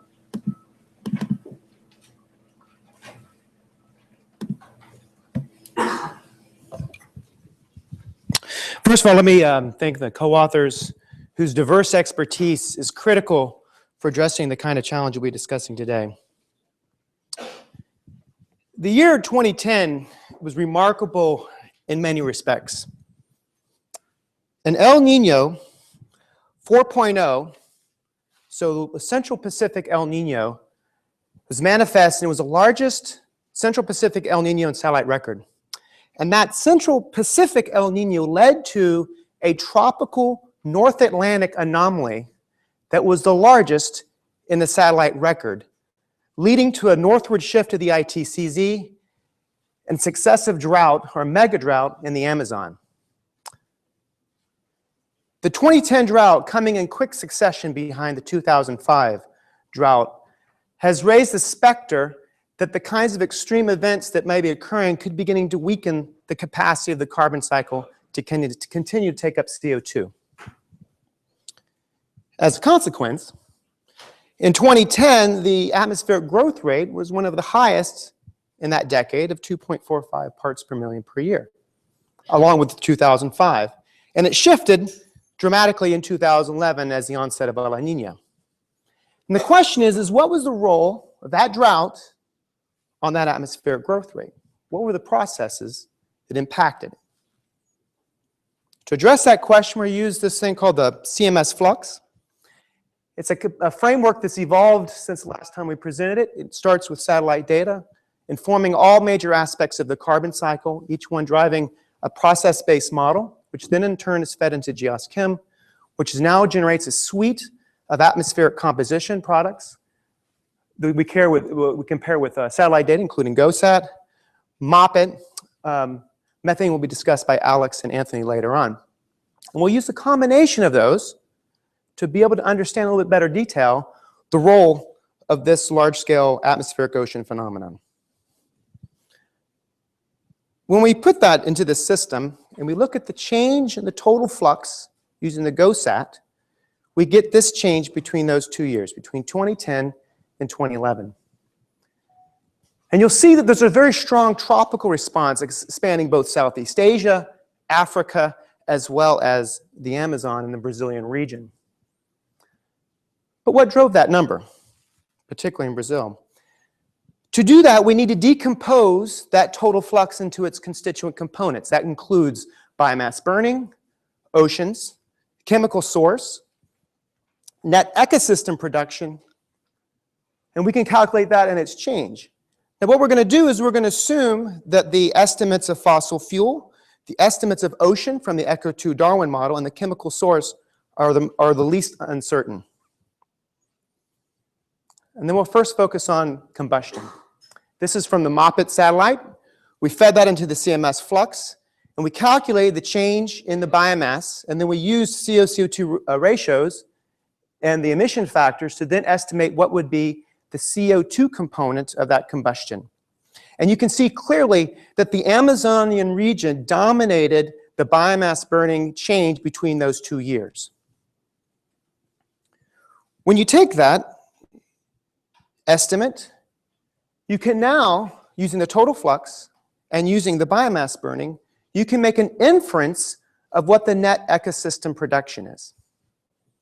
And you'll see that the net ecosystem production in Africa and in Southeast Asia is quite large, but the net ecosystem production in the Amazon is actually negative.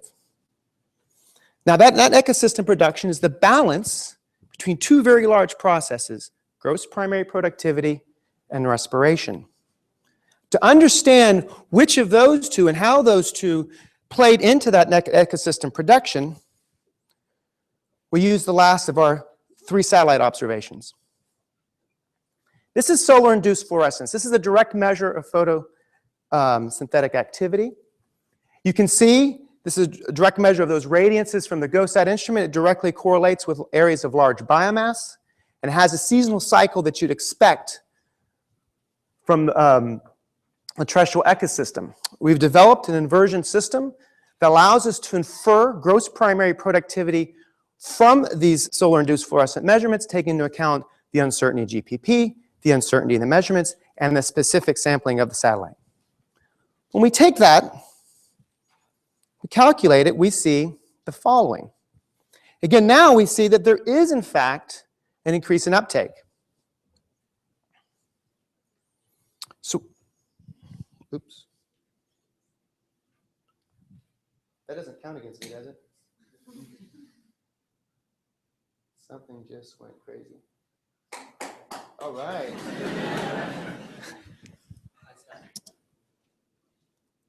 Like PowerPoint just crashed. It sure did. And that was before the punchline.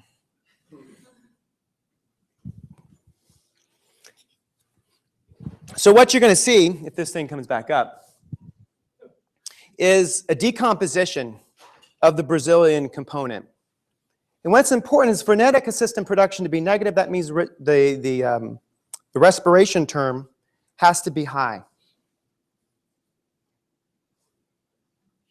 It doesn't like that, does it? No. So it died again. So let me just try to get to the conclusion then, the next 1 minute I have. What we'll see in this particular calculation, in order for net ecosystem production to be negative, given the response to GPP is positive, that would imply that we may have experienced tree mortality. Tree mortality is actually touching the slower carbon pools.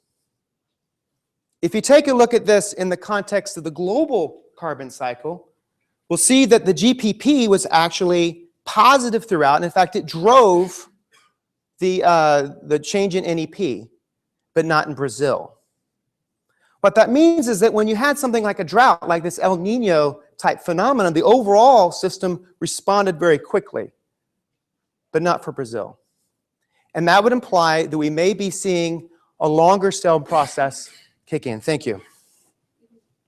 Can you hit the slide? Go one more time. That'll be fine. So, taking a look at those numbers, you can see that biomass burning as a particular process was the dominant driver of the atmospheric growth rate. And Brazil was half of that process. And yet, the net uptake was actually relatively small. So you think from that standpoint that Brazil was not very important. Yet for a particular process in Brazil, it was extremely important. The NEP globally was quite large. It's the second half number. And is driven by GPP, but not with Brazil. And that would imply, again, that we're beginning to touch slower carbon pools whose impacts will be seen for longer timescales. In order for us to address that, we'll need longer term observations, which will be provided by OCO2 and TROPOMI in the near future. Thank you much for your time.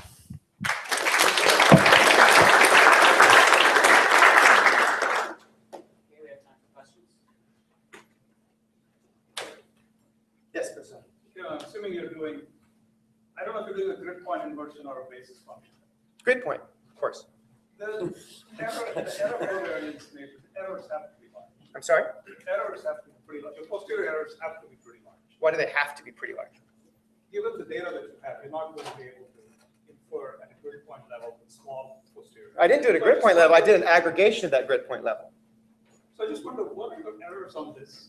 And So, how robust is the Brazilian conclusion once you take into account the errors and error covariance? So we do have Monte Carlo calculations of the errors. Of course, those will be the optimal, or they'll be the best, the least constrained errors you have. So they'll give you the bottom, the lower bound, not the upper bound of the error uncertainty. And we have those calculations, and we'll put those into place. I suspect when we start calculating over Brazil, bear in mind with something like GOSAT, when you go to the southern component, south of the Arca deforestation, you get a fair amount of sunlight, which means you're going to be measuring the stew out of that location. But that's a calculation that we have that we haven't quite finished yet. But we have it. Yes, Daniel. Yeah, how confident are we in using fluorescence as a quantitative measure of GPP? So the underlying relationship between GPP and SIF is still something that's being studied. But if you look at the variations against other data-based measurements, such as NPI-VPC, you get amazingly good correlation in the variations between those two. So certainly there's some more work to be done, but I think that at this stage, I think we're getting much closer to GPP, certainly as good as anything that you would be getting from other optical measurements, such as from those. I actually have a question for you. So from the changes in your fluxes between 2011 and 2010, it looked like the contribution from the ocean flux change was actually pretty small. 20%. Okay, but I'm wondering, since that 2009, 2010 El Nino was this sort of unique El Nino, more focused on the Nino 4 region as opposed to the normal El Ninos, how reliable do you think your ocean flux models are for a unique event like that? So it's a great question. So the model that we're using is the ECHO2 Darwin model. It's a 40 variational physical ocean simulation, runs 18 kilometers on the cubic sphere. So it's probably the best, and for ocean models, probably one of the best physical ocean models that we have within simulations. The Darwin model that sits on top of that comes from MIT. That's slightly more experimental, but in terms of its ability to represent the physical processes between Central Pacific and Eastern Pacific, maybe quite strong. State of the art, please. It's not a whole lot of observations though from El Nino years to verify this. So the carbon, the physical, so there's two parts. There's the physical component, and there would be, and those are used. Then there's the actual carbon component of those, and there are some, but obviously not as none. Any other questions? Okay, so I guess we should move on. And the next speaker is Feng Yang from the University of Toronto.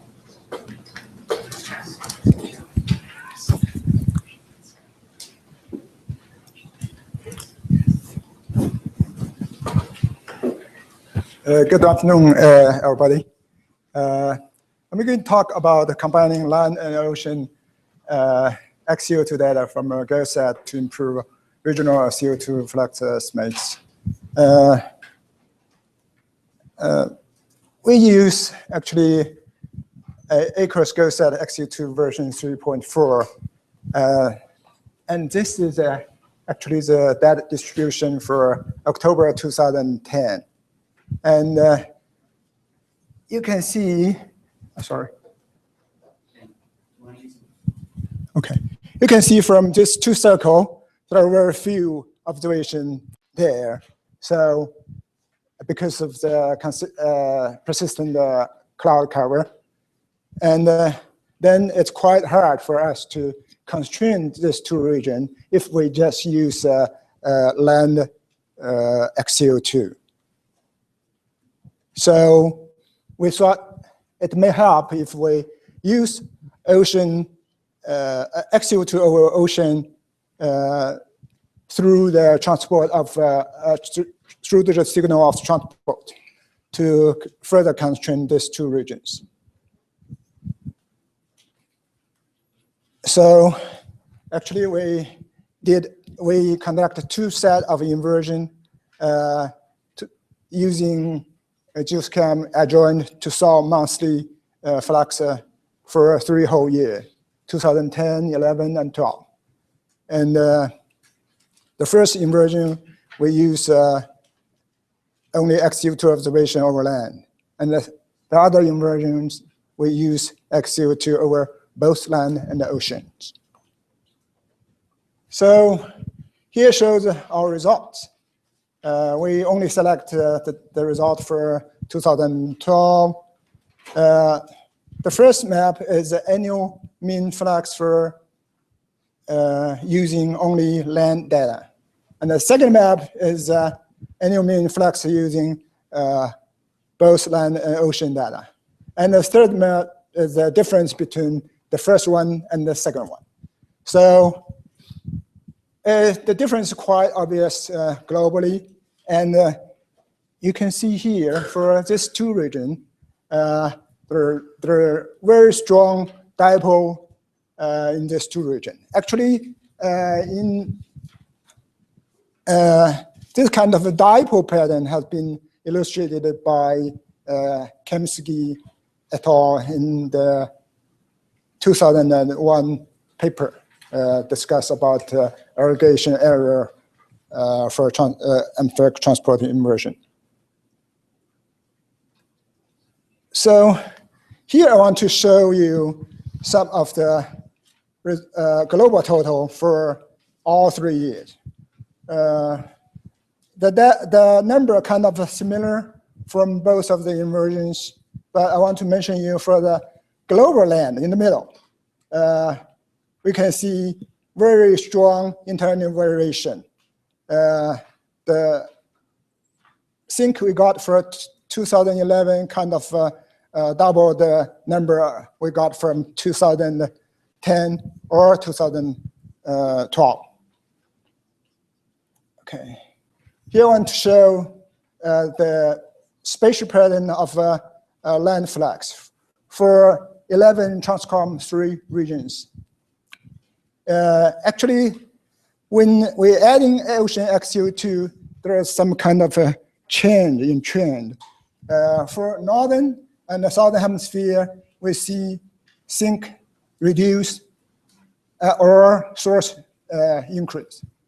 And for the example is North American two region, European and Southern Africa. And the source increase happened in temperate South America. And for tropical region, we have the opposite trend. We see sink increase or source decrease. You see, for tropical South America, the sink become a source. As a source become a sink, larger source become a sink. And for Northern Africa, the source dramatically decrease, more than half. But we see opposite trend for tropical Asia, but the change is quite small. Actually, we evaluate all this result against observation from Flask, HIPOP, and TCON data, and we actually got better result from using both ocean and land XCO2 data. Now let's see some regional flux from South American tropical region. The first one, the first map gives you the annual mean Palmer drought severity index. In the northern part of the map, you see the wet and near normal condition. And this kind of condition is favorable for carbon uptake. So, but in the second map, we see in that region we got a very large source. It's inconsistent, those two. And for the eastern part, the first map, we got, we see that in the eastern part, the dry condition, and that kind of condition is kind of suppressed photosynthesis and may cause more biomass burning. So the third, that region for this, in the third map, we have more emission. It's kind of consistent. So let's see the pattern of our inverted flux for all these 3 years. The pattern is kind of similar when using both data sets.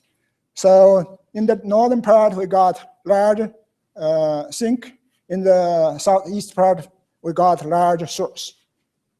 But we can also see the interannual variation here for the large source obtained for the southeast region. So in 2011, we got, but in 2011, got small source, the yellow color. So let's comparing this with the drought index. We see in 2011, in the middle, we got the blue color, it's wet condition there. And in the other two maps, 2010 and 2012, I got large dry condition there. So it's very consistent of this two series of maps.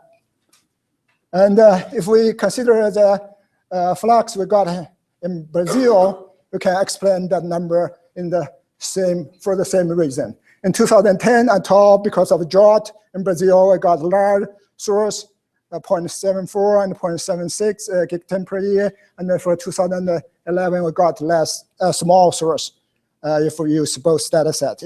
But we also got a similar interannual variation for using XCO2 over land. But the source strength is much smaller.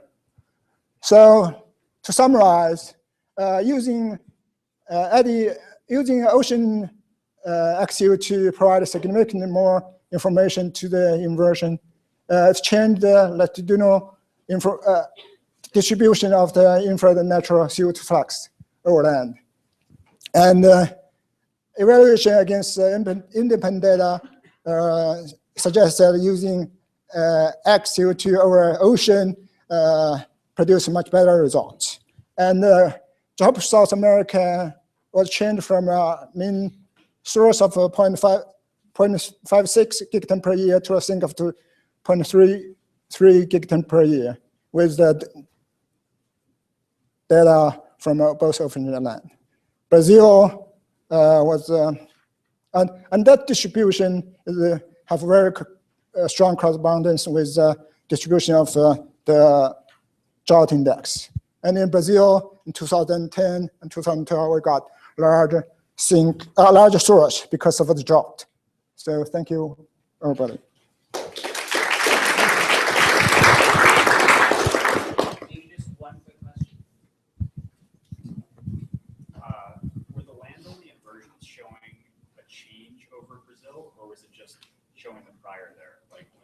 The- showing a positive flux in the ocean because of the change sign, or is the land going the wrong direction? This just use the land XU2, the apostrophe. So No. when you used the land-only observation, Yeah. was there much of a change from the prior? Like, was the land going the wrong direction? Yeah. For each pixel in our prior, it's annually balanced, 0. So any negative or positive flux from each pixel is kind of driven by data. Okay, thanks, man. Yeah. So our next speaker is Anthony Bloom from JPL Caltech.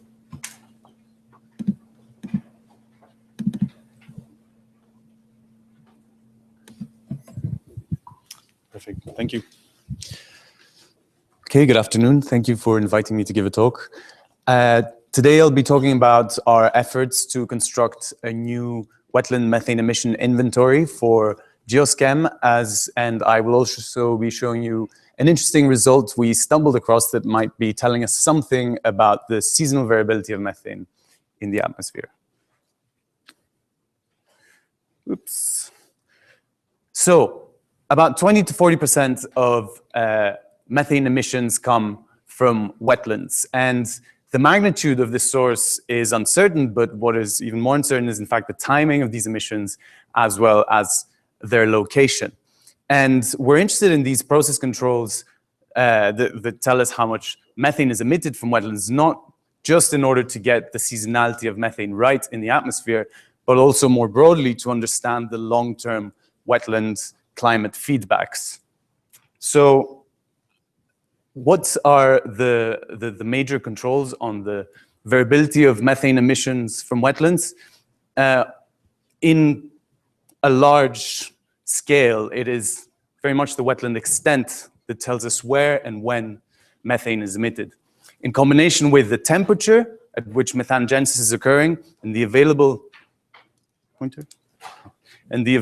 amount of carbon within these wetlands, we get a broad understanding of how much methane is emitted and how that changes in time. So we've updated the Geoschem wetland methane emission inventory by incorporating satellite-based inundation area products. These are derived from active and passive microwave sensors on board multiple satellite missions. And from these, we get an understanding of wetland extent and how that changes in time. We also incorporate an understanding of how much carbon is within these wetlands and how quickly it decomposes, which gives us an indication of how much methane is emitted within these inundated areas. Finally, we scale these to the IPC Fifth Assessment Report magnitude and uncertainty. And it's important to mention that as well as a wetland methane emission inventory, we also provide a spatially and temporally explicit uncertainty estimate based on our input data sets. So these are I'm highlighting some of the major differences between the standard wetland methane emission inventory and our proposed update. In terms of the major hotspots, everything shows up in both inventories. However, we get some more emissions over North America, some reduced emissions over the African continent. And something interesting is that in terms of the timing, while the standard emissions peak in July in temperate and boreal regions, we find enhanced emissions later on in the season, that is August and even September. And that is due to the updates in terms of the satellite observations of inundated area. The Geoschem wetland extent was using soil moisture as a proxy beforehand to derive the timing and extent of wetlands, and the information we've obtained from the carbon cycling models. So now our job is really to attempt to validate this updated wetland inventory to understand what kind of improvements do we expect to see with this new wetland methane emissions. And what we find is from the surface observations we've used so far to compare two Geoschem runs, one with the standard and one with the updated wetlands, we find overall improvement in the timing of the seasonal anomaly associated with these wetlands. And the largest improvement, so anything above this 1-to-1 line is essentially an improvement. The largest improvements are occurring at sites within the proximity of major wetland regions. So it's worth mentioning that we will continue this validation with aircraft data and across multiple years to get an understanding not just of whether we capture the seasonal variability, but also the interannual variation in these methane emissions.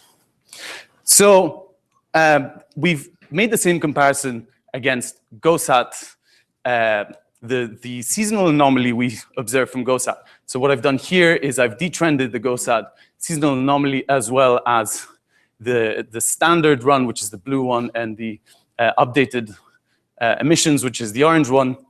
And we've detrended all these three over major wetland regions. And what we find is that over the tropics, there is a broad agreement between the timing of both runs, as well as the GOSAT anomaly. But over temperate and boreal regions, we have disagreement in terms of the timing of the enhanced methane. We find that GOSAT peaks in late summer, early autumn, while the runs both peak in early winter.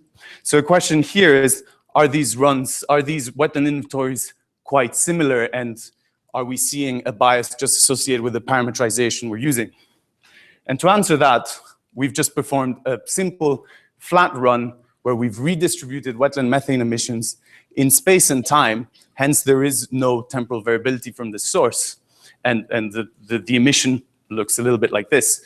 So what we find is that these give a slightly different signal, but not a different signal enough for us to be able to say that a different wetland methane emission inventory will actually give us a better match to the GOSAT observations.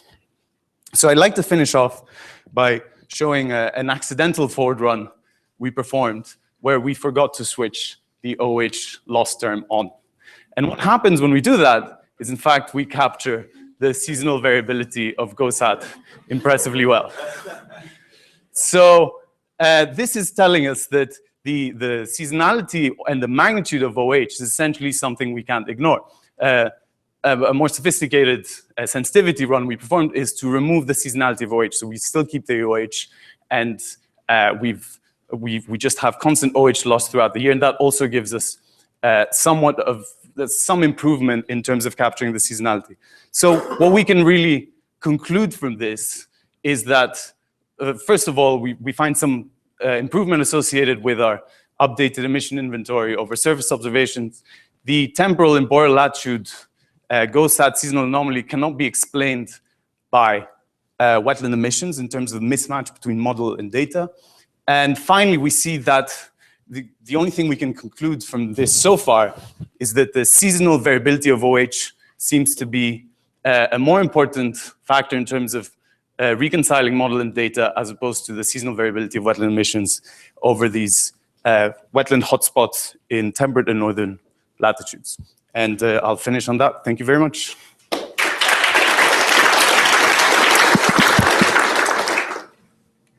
Questions?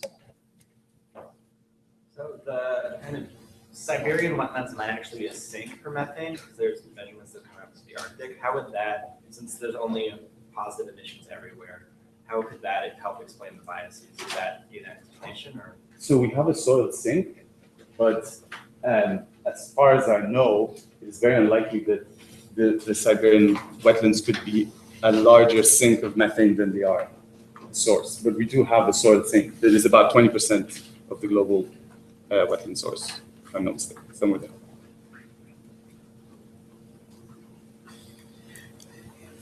How about wind speed dependence on methane emissions from wetlands? Is this something that you've thought about? That could change the concentration of oxygen within wetlands. That could, in fact, increase oxidation within wetlands and reduce the amount of wetlands that goes into the atmosphere. It could, on the other hand, increase the emissions, but that's something I haven't come across.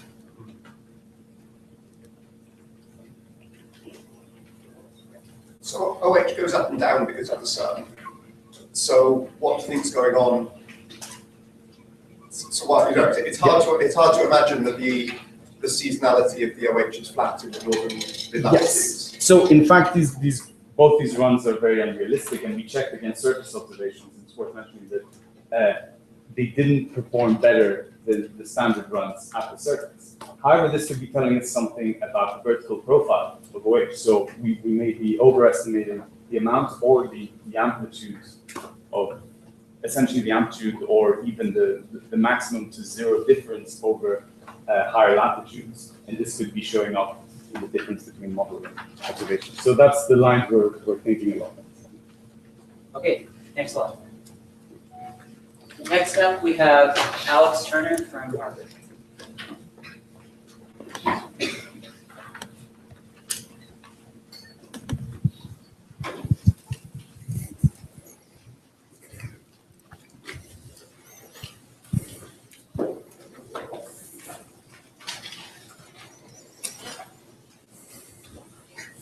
All right, so I'm Alex Turner, a graduate student at Harvard, and today I'm going to talk about estimating North American methane emissions using GOSAT. There are a few satellites that are sensitive to methane. In the thermal infrared, we have AIRS, TESS, YASI, and CRIS. And in the shortwave infrared, we have good observations from Ski-Amaki from 2002 to 2006. GOSAT launched in 2009, and TROPOMI is scheduled to launch in 2016. However, these thermal infrared instruments are more sensitive to upper tropospheric methane because they need a strong thermal contrast, whereas the shortwave infrared instruments give us roughly uniform sensitivity to the troposphere with decaying sensitivity in the stratosphere. You can see in this example GOSAT averaging kernel. So what that means is that currently GOSAT is the best available spaceborne instrument for estimating surface methane emissions. And what I'm showing here on the left are some example GOSAT observations from June 2009 till December 2011. So what I would like to do is estimate methane emissions in a Bayesian inference framework. So what I need to do that is a bottom-up inventory or a prior. So in my case, that's Edgar v4.2 and the Kaplan wetland scheme, which I'm showing in the top left here. And the largest source in this prior is actually the wetlands up in Hudson Bay lowlands, followed by livestock in the Midwest, then oil and gas, landfills, and coal. And so I'll use this prior in conjunction with the GOSAT observations and the GeoSChem chemical transport model to estimate posterior methane emissions. Now it's important to note that as we move to fine spatial scales, spatial error correlations become very important. And a simple example of this is the wetlands, actually. So the wetlands come from an underlying model. And so if we have an error in one part of the wetlands, it's possible we have an error in other parts of the wetlands. And so it's important that we take that into account. So one thing that we did in our work is try to design the state vector such that we account for those error correlations. So design it in a more intelligent way. So for example, right here I'm showing a state vector that has only 8 components. You can see we've grouped the wetlands together. And then what we did was we explicitly computed the different error components in this budget. So for example, the aggregation error, smoothing error, and observational error, and constructed state vectors of varying sizes. And what we found is that at small state vector sizes, the aggregation error dominates, not surprisingly, but it drops off quite rapidly. And as we move to very fine spatial scales, we get this increasing contribution from smoothing error because we aren't taking into account those spatial error correlations. So in my work, it's important that we the optimal size of our state vector balance both aggregation and smoothing. So the way that we're designing our state vector is we're using a set of radial basis functions. And so what that does is basically decomposes the state vector into a set of Gaussians. And this allows us to retain high resolution in areas where we might have a lot of information or localized sources, and then coarsen where we have weaker or uniform signals. So we have a simple example here on the right where the grayscale background shows the weight of this radial basis function on the native resolution of the model. And the color contours are the standard deviations of a Gaussian. So this top one here is a very localized Gaussian over LA. The second one's slightly more oblong over a larger region of LA. And this bottom one's really a background signal. And then we can see in the bottom here, the sum of these 3 Gaussians gives us most of the weight for Southern California. So with just 3 state vector elements, we're representing some high resolution features and background features. All right, so what I do in my work is I first start with a global inversion at 4x5 resolution to get correction factors to Edgar and the Kaplan wetland scheme. And this also gives me dynamic boundary conditions that are then self-consistent with the GOSAT observations. And then I do this analytical inversion with the radial basis functions, or the Gaussians, to estimate North American methane emissions. And so that's what I'm showing up here in the top left. These are my posterior methane emissions. And these are the scaling factors, or the ratio between the posterior and the prior. And there's some pretty striking features that we see. For example, we see a very large underestimate in the south central US, and we see an increase of about 27 teragrams over North America from 2009 to 2011. We also see increases in the Central Valley of California and overestimates in LA. And we see an overestimate in the Hudson Bay lowlands. Now, this is all fine and good, but at the end of the day, what we really want to know is this actually a better representation of emissions?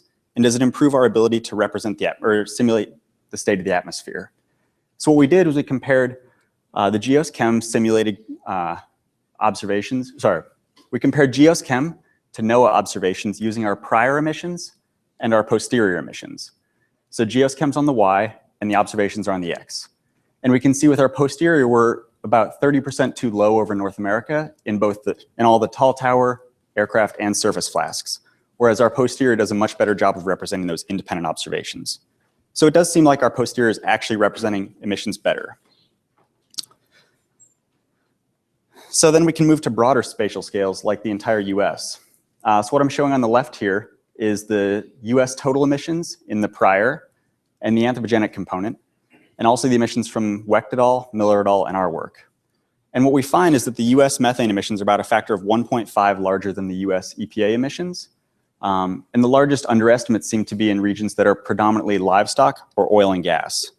However, one other important point that we find in our work is we vary the specification of the prior error. And by varying that specification of the prior error, we find that the anthropogenic component doesn't really change, but what does change is the attribution between oil and gas and livestock. And so given our current understanding, we can't really identify which one of those sources is more likely, but it's probably one of those two. And so all this is sort of covered in 2 papers that we have up in ACPD right now. So if you want more information, go there. And I'll take any questions or comments you may have. Thanks.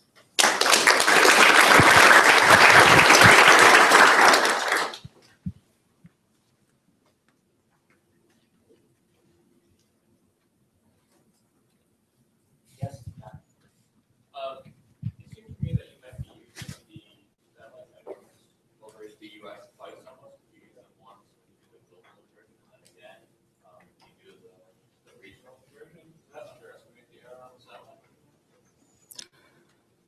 You mean when we're doing the global inversion to get the boundary conditions? I don't think that, sorry, what's the? If you're using the same measurement for multiple things, you might be essentially underestimating, if you're using multiple times, you're essentially underestimating the error that the satellite measurement might have. So I didn't really show this, but one thing that we do in our work to specify the observational error component is we actually look at the difference between the model. So we compare the standard deviation of the model over the 4x5 grid cells. And so we look at what the variability of the model is. Sorry, the variability of the model, the variability of the difference between the model and the measurements over aggregated regions, and use that as a proxy for what the actual observational error will be. So it would then include contributions from representation error, observational error, and so we inflate the instrument error in the satellite, essentially. So I think we try and capture some of that at least. Yeah. So can you explain a little bit more on the source attribution, like how you make that and how certain are you on these livestock and oil and gas emissions? So the source attribution is fairly uncertain. Right now it's based on the prior in some way. So what we do is we assume that the fraction of, say, oil and gas and livestock and waste in a grid cell is correct. So if one region that's predominantly oil and gas were to increase, then you could have a change in the total budget. But we're assuming that, say, if you have 60% oil and gas in the prior, you'll have 60% oil and gas in the posterior. A better way to do that would be to use correlated observations, so say something like ethane. But from space, we definitely do not have observations of that. Devin. Alex, the basis functions that you use, Mm-hmm. you use so a minimum number of them to represent variability in your prior results or the features in your prior. But those aren't necessarily the features in your prior that are constrainable by the observations. So how is that possibly biased or switched? So we also include initial scaling factors from a short adjoint inversion to try and account for potential features that are seen by the GOSAT observations and not represented in the prior. And really what we want to have, we don't want to over-constrain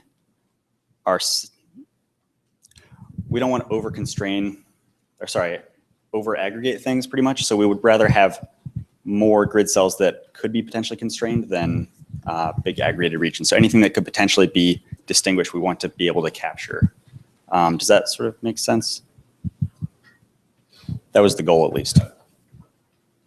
Okay, thanks, Alex. We should move on to the last talk of the session, and the speaker is Ilya Sandwich from the University.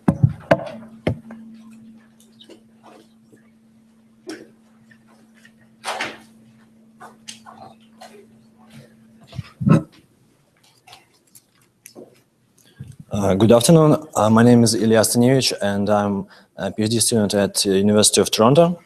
I'm working with Dylan Jones and Kim Strong.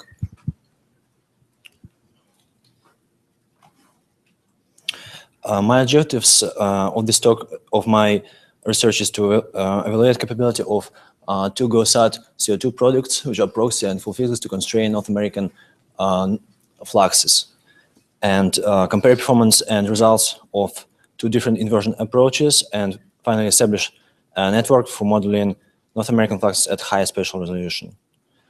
I use GeoScam model to optimize global fluxes and sample optimized boundary conditions over North America, and use them in the original inversion with a Lagrangian particle transport model STILT.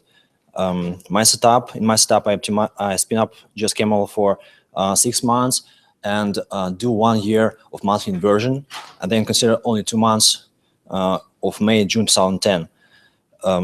The satellite products that I'm using are different in their coverage and quality. So there are full physics and proxy retrievals. Proxy are much denser, have much denser coverage, but they can have some biases due to the biases in the used CO2 proxy. However, full physics, they have much less coverage, but when they are filtered, they can be quite a good quality.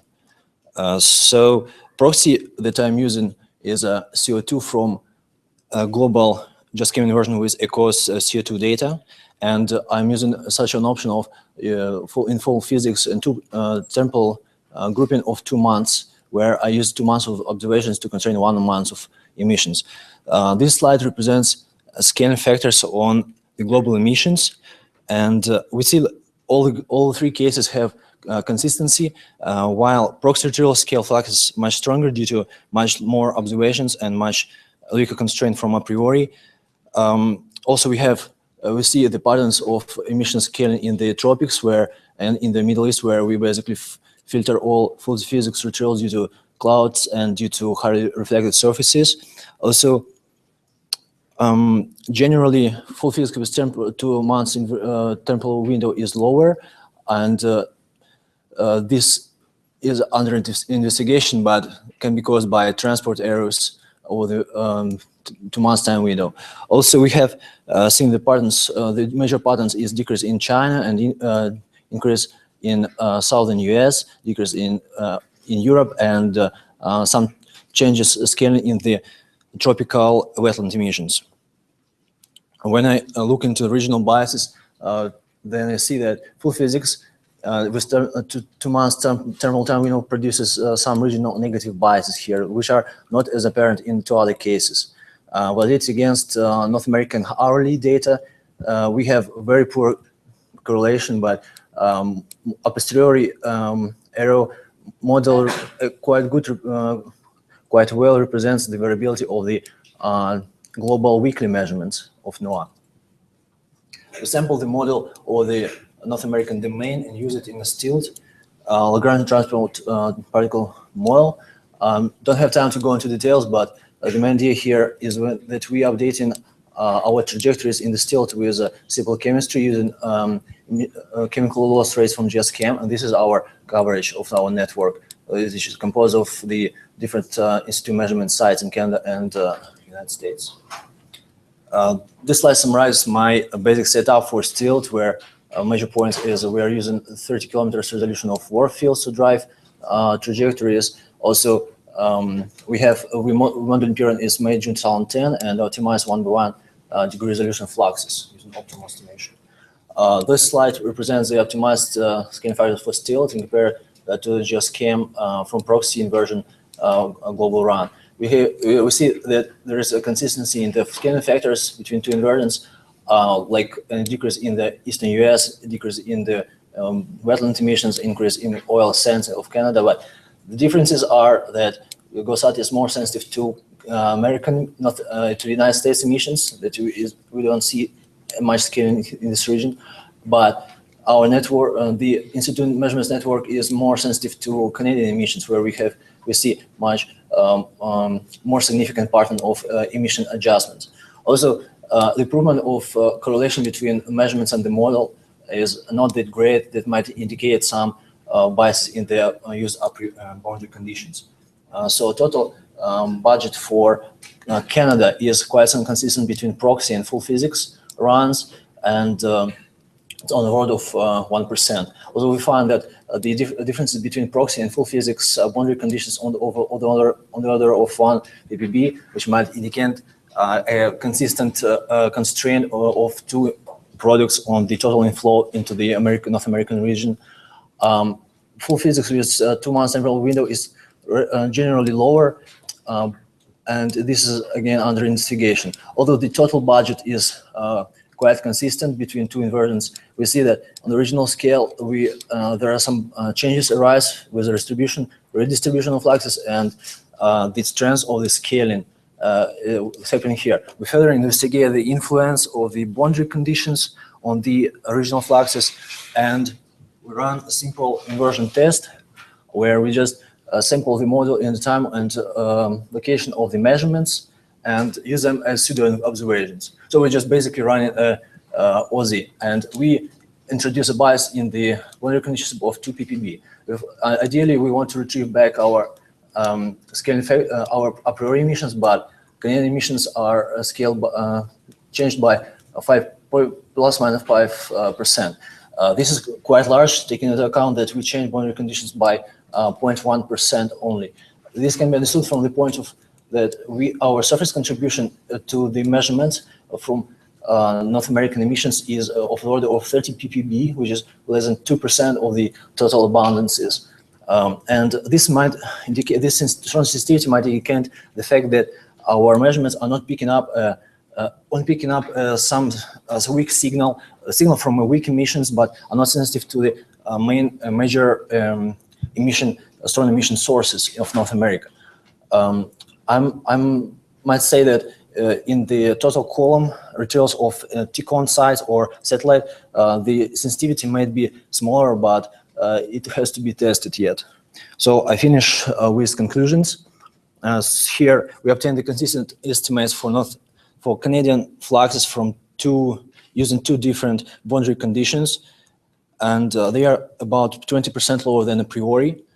We also show that proxy and full physics boundary conditions, they're consistent in total, but redistribute fluxes at regional scale, and this is still under investigation. Using longer time window generates lower emissions, and this can be due to the transport errors or errors in the chemistry, in methane chemistry. And finally, North American emissions are strongly sensitive to boundary conditions in case of our inversion framework, and sensitivity to high resolution fluxes can be even stronger. In future, I plan to validate, obtain boundary condition, and use more observational constraints in global as well as regional inversions.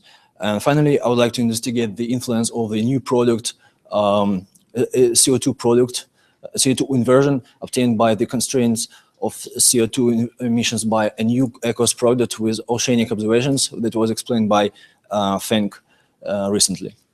So I finish up here and take your questions. Thank you.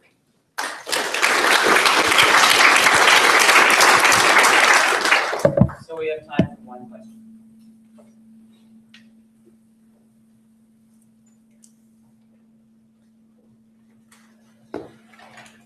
Okay then, so let's thank all of our speakers from this session.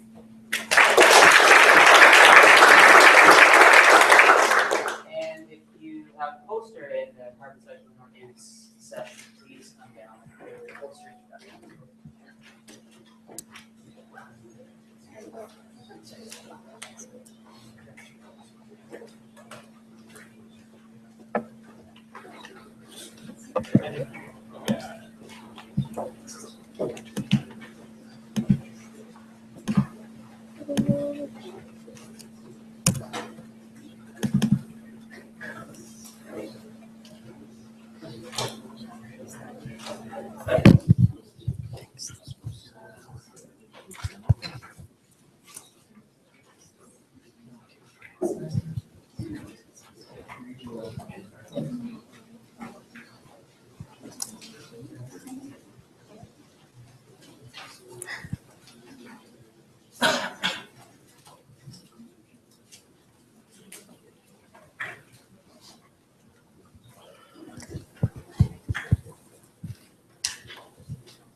Hey, I'm Siteli, and I'm gonna wrap this poster.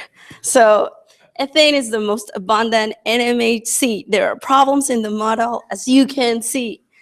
Are we missing sources, or is the OH too high? And experimentalists would say measurements don't lie. The model shows a different range: surface too high, columns too low. That's very strange. Oil and gas is a new distribution, which is spoiling my attempts at attribution. Want to hear more? Come see me at the poster hall. Thank you.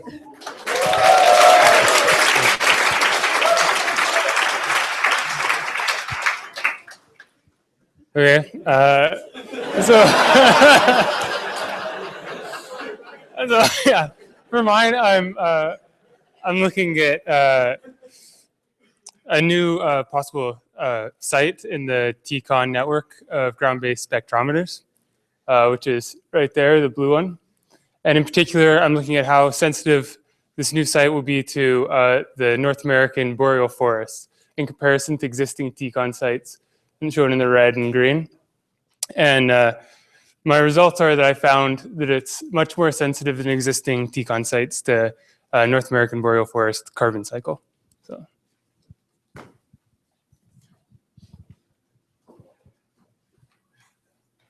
Okay, I was like, that's not mine. So a lot of people have talked about incorporating total column measurements of methane in particular in their GeoSchem runs. Basically incorporating a data set of tropospheric partial columns and comparing that, the total and tropospheric columns and the observations in the model, bring out some really interesting interhemispheric differences that you wouldn't expect. So if you use total column measurements for methane, come by my poster. Thank you. So if we want to use inverse methods to estimate why the bottom-up emission estimates for methane are underestimated, we need to start from the best bottom-up knowledge that we have. And that's why we're collaborating with EPA to create a graded version of the methane from their national greenhouse gas inventory. And the figure shows why that's important. So this is the difference between our natural gas estimates and those from EDGAR. And we see that we really capture the regions of gas production, whereas EDGAR scales everything to population. Hi everyone, I'm Lei. My research topic is to evaluate the CO distribution and variation in the uptrosphere and the lower stratosphere region using from JAMA and GeoSCAM simulation using the latest version of the MRS observation. The two questions: one is how does the two model perform in the UTS, and the second is whether the model can reproduce the relationship between emission convection and the UTS CO concentration. For more details, come to see my poster. Thank you.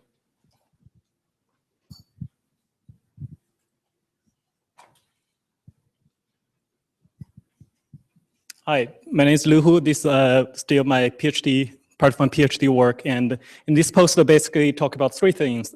What are the challenges to model isoprene, particularly over the region with large gradients of the land change and vegetation type change, and why it's important to have the isoprene right. And thirdly, there's recently reported like the instrument interference particularly for MK methacrylate, and how should we account for them when we do the model and observation comparisons. Hope to see you there.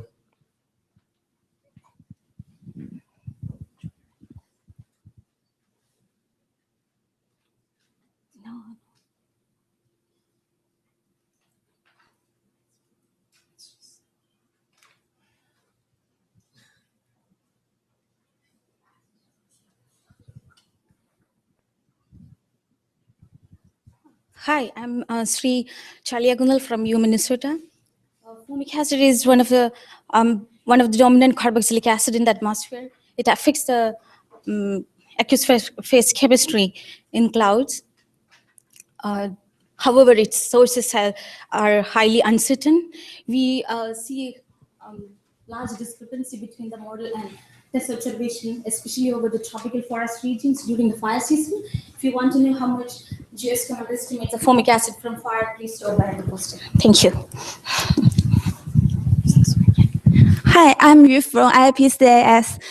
In this study, we used the 90-degree GeoSCAM model with the terrestrial ecosystem flux from carbon tracker to simulate the seasonal and interannual variation of carbon dioxide in East Asia from 2004 to 2012. We also quantified the impact of interannual variation of ecosystem flux on CO2 concentration.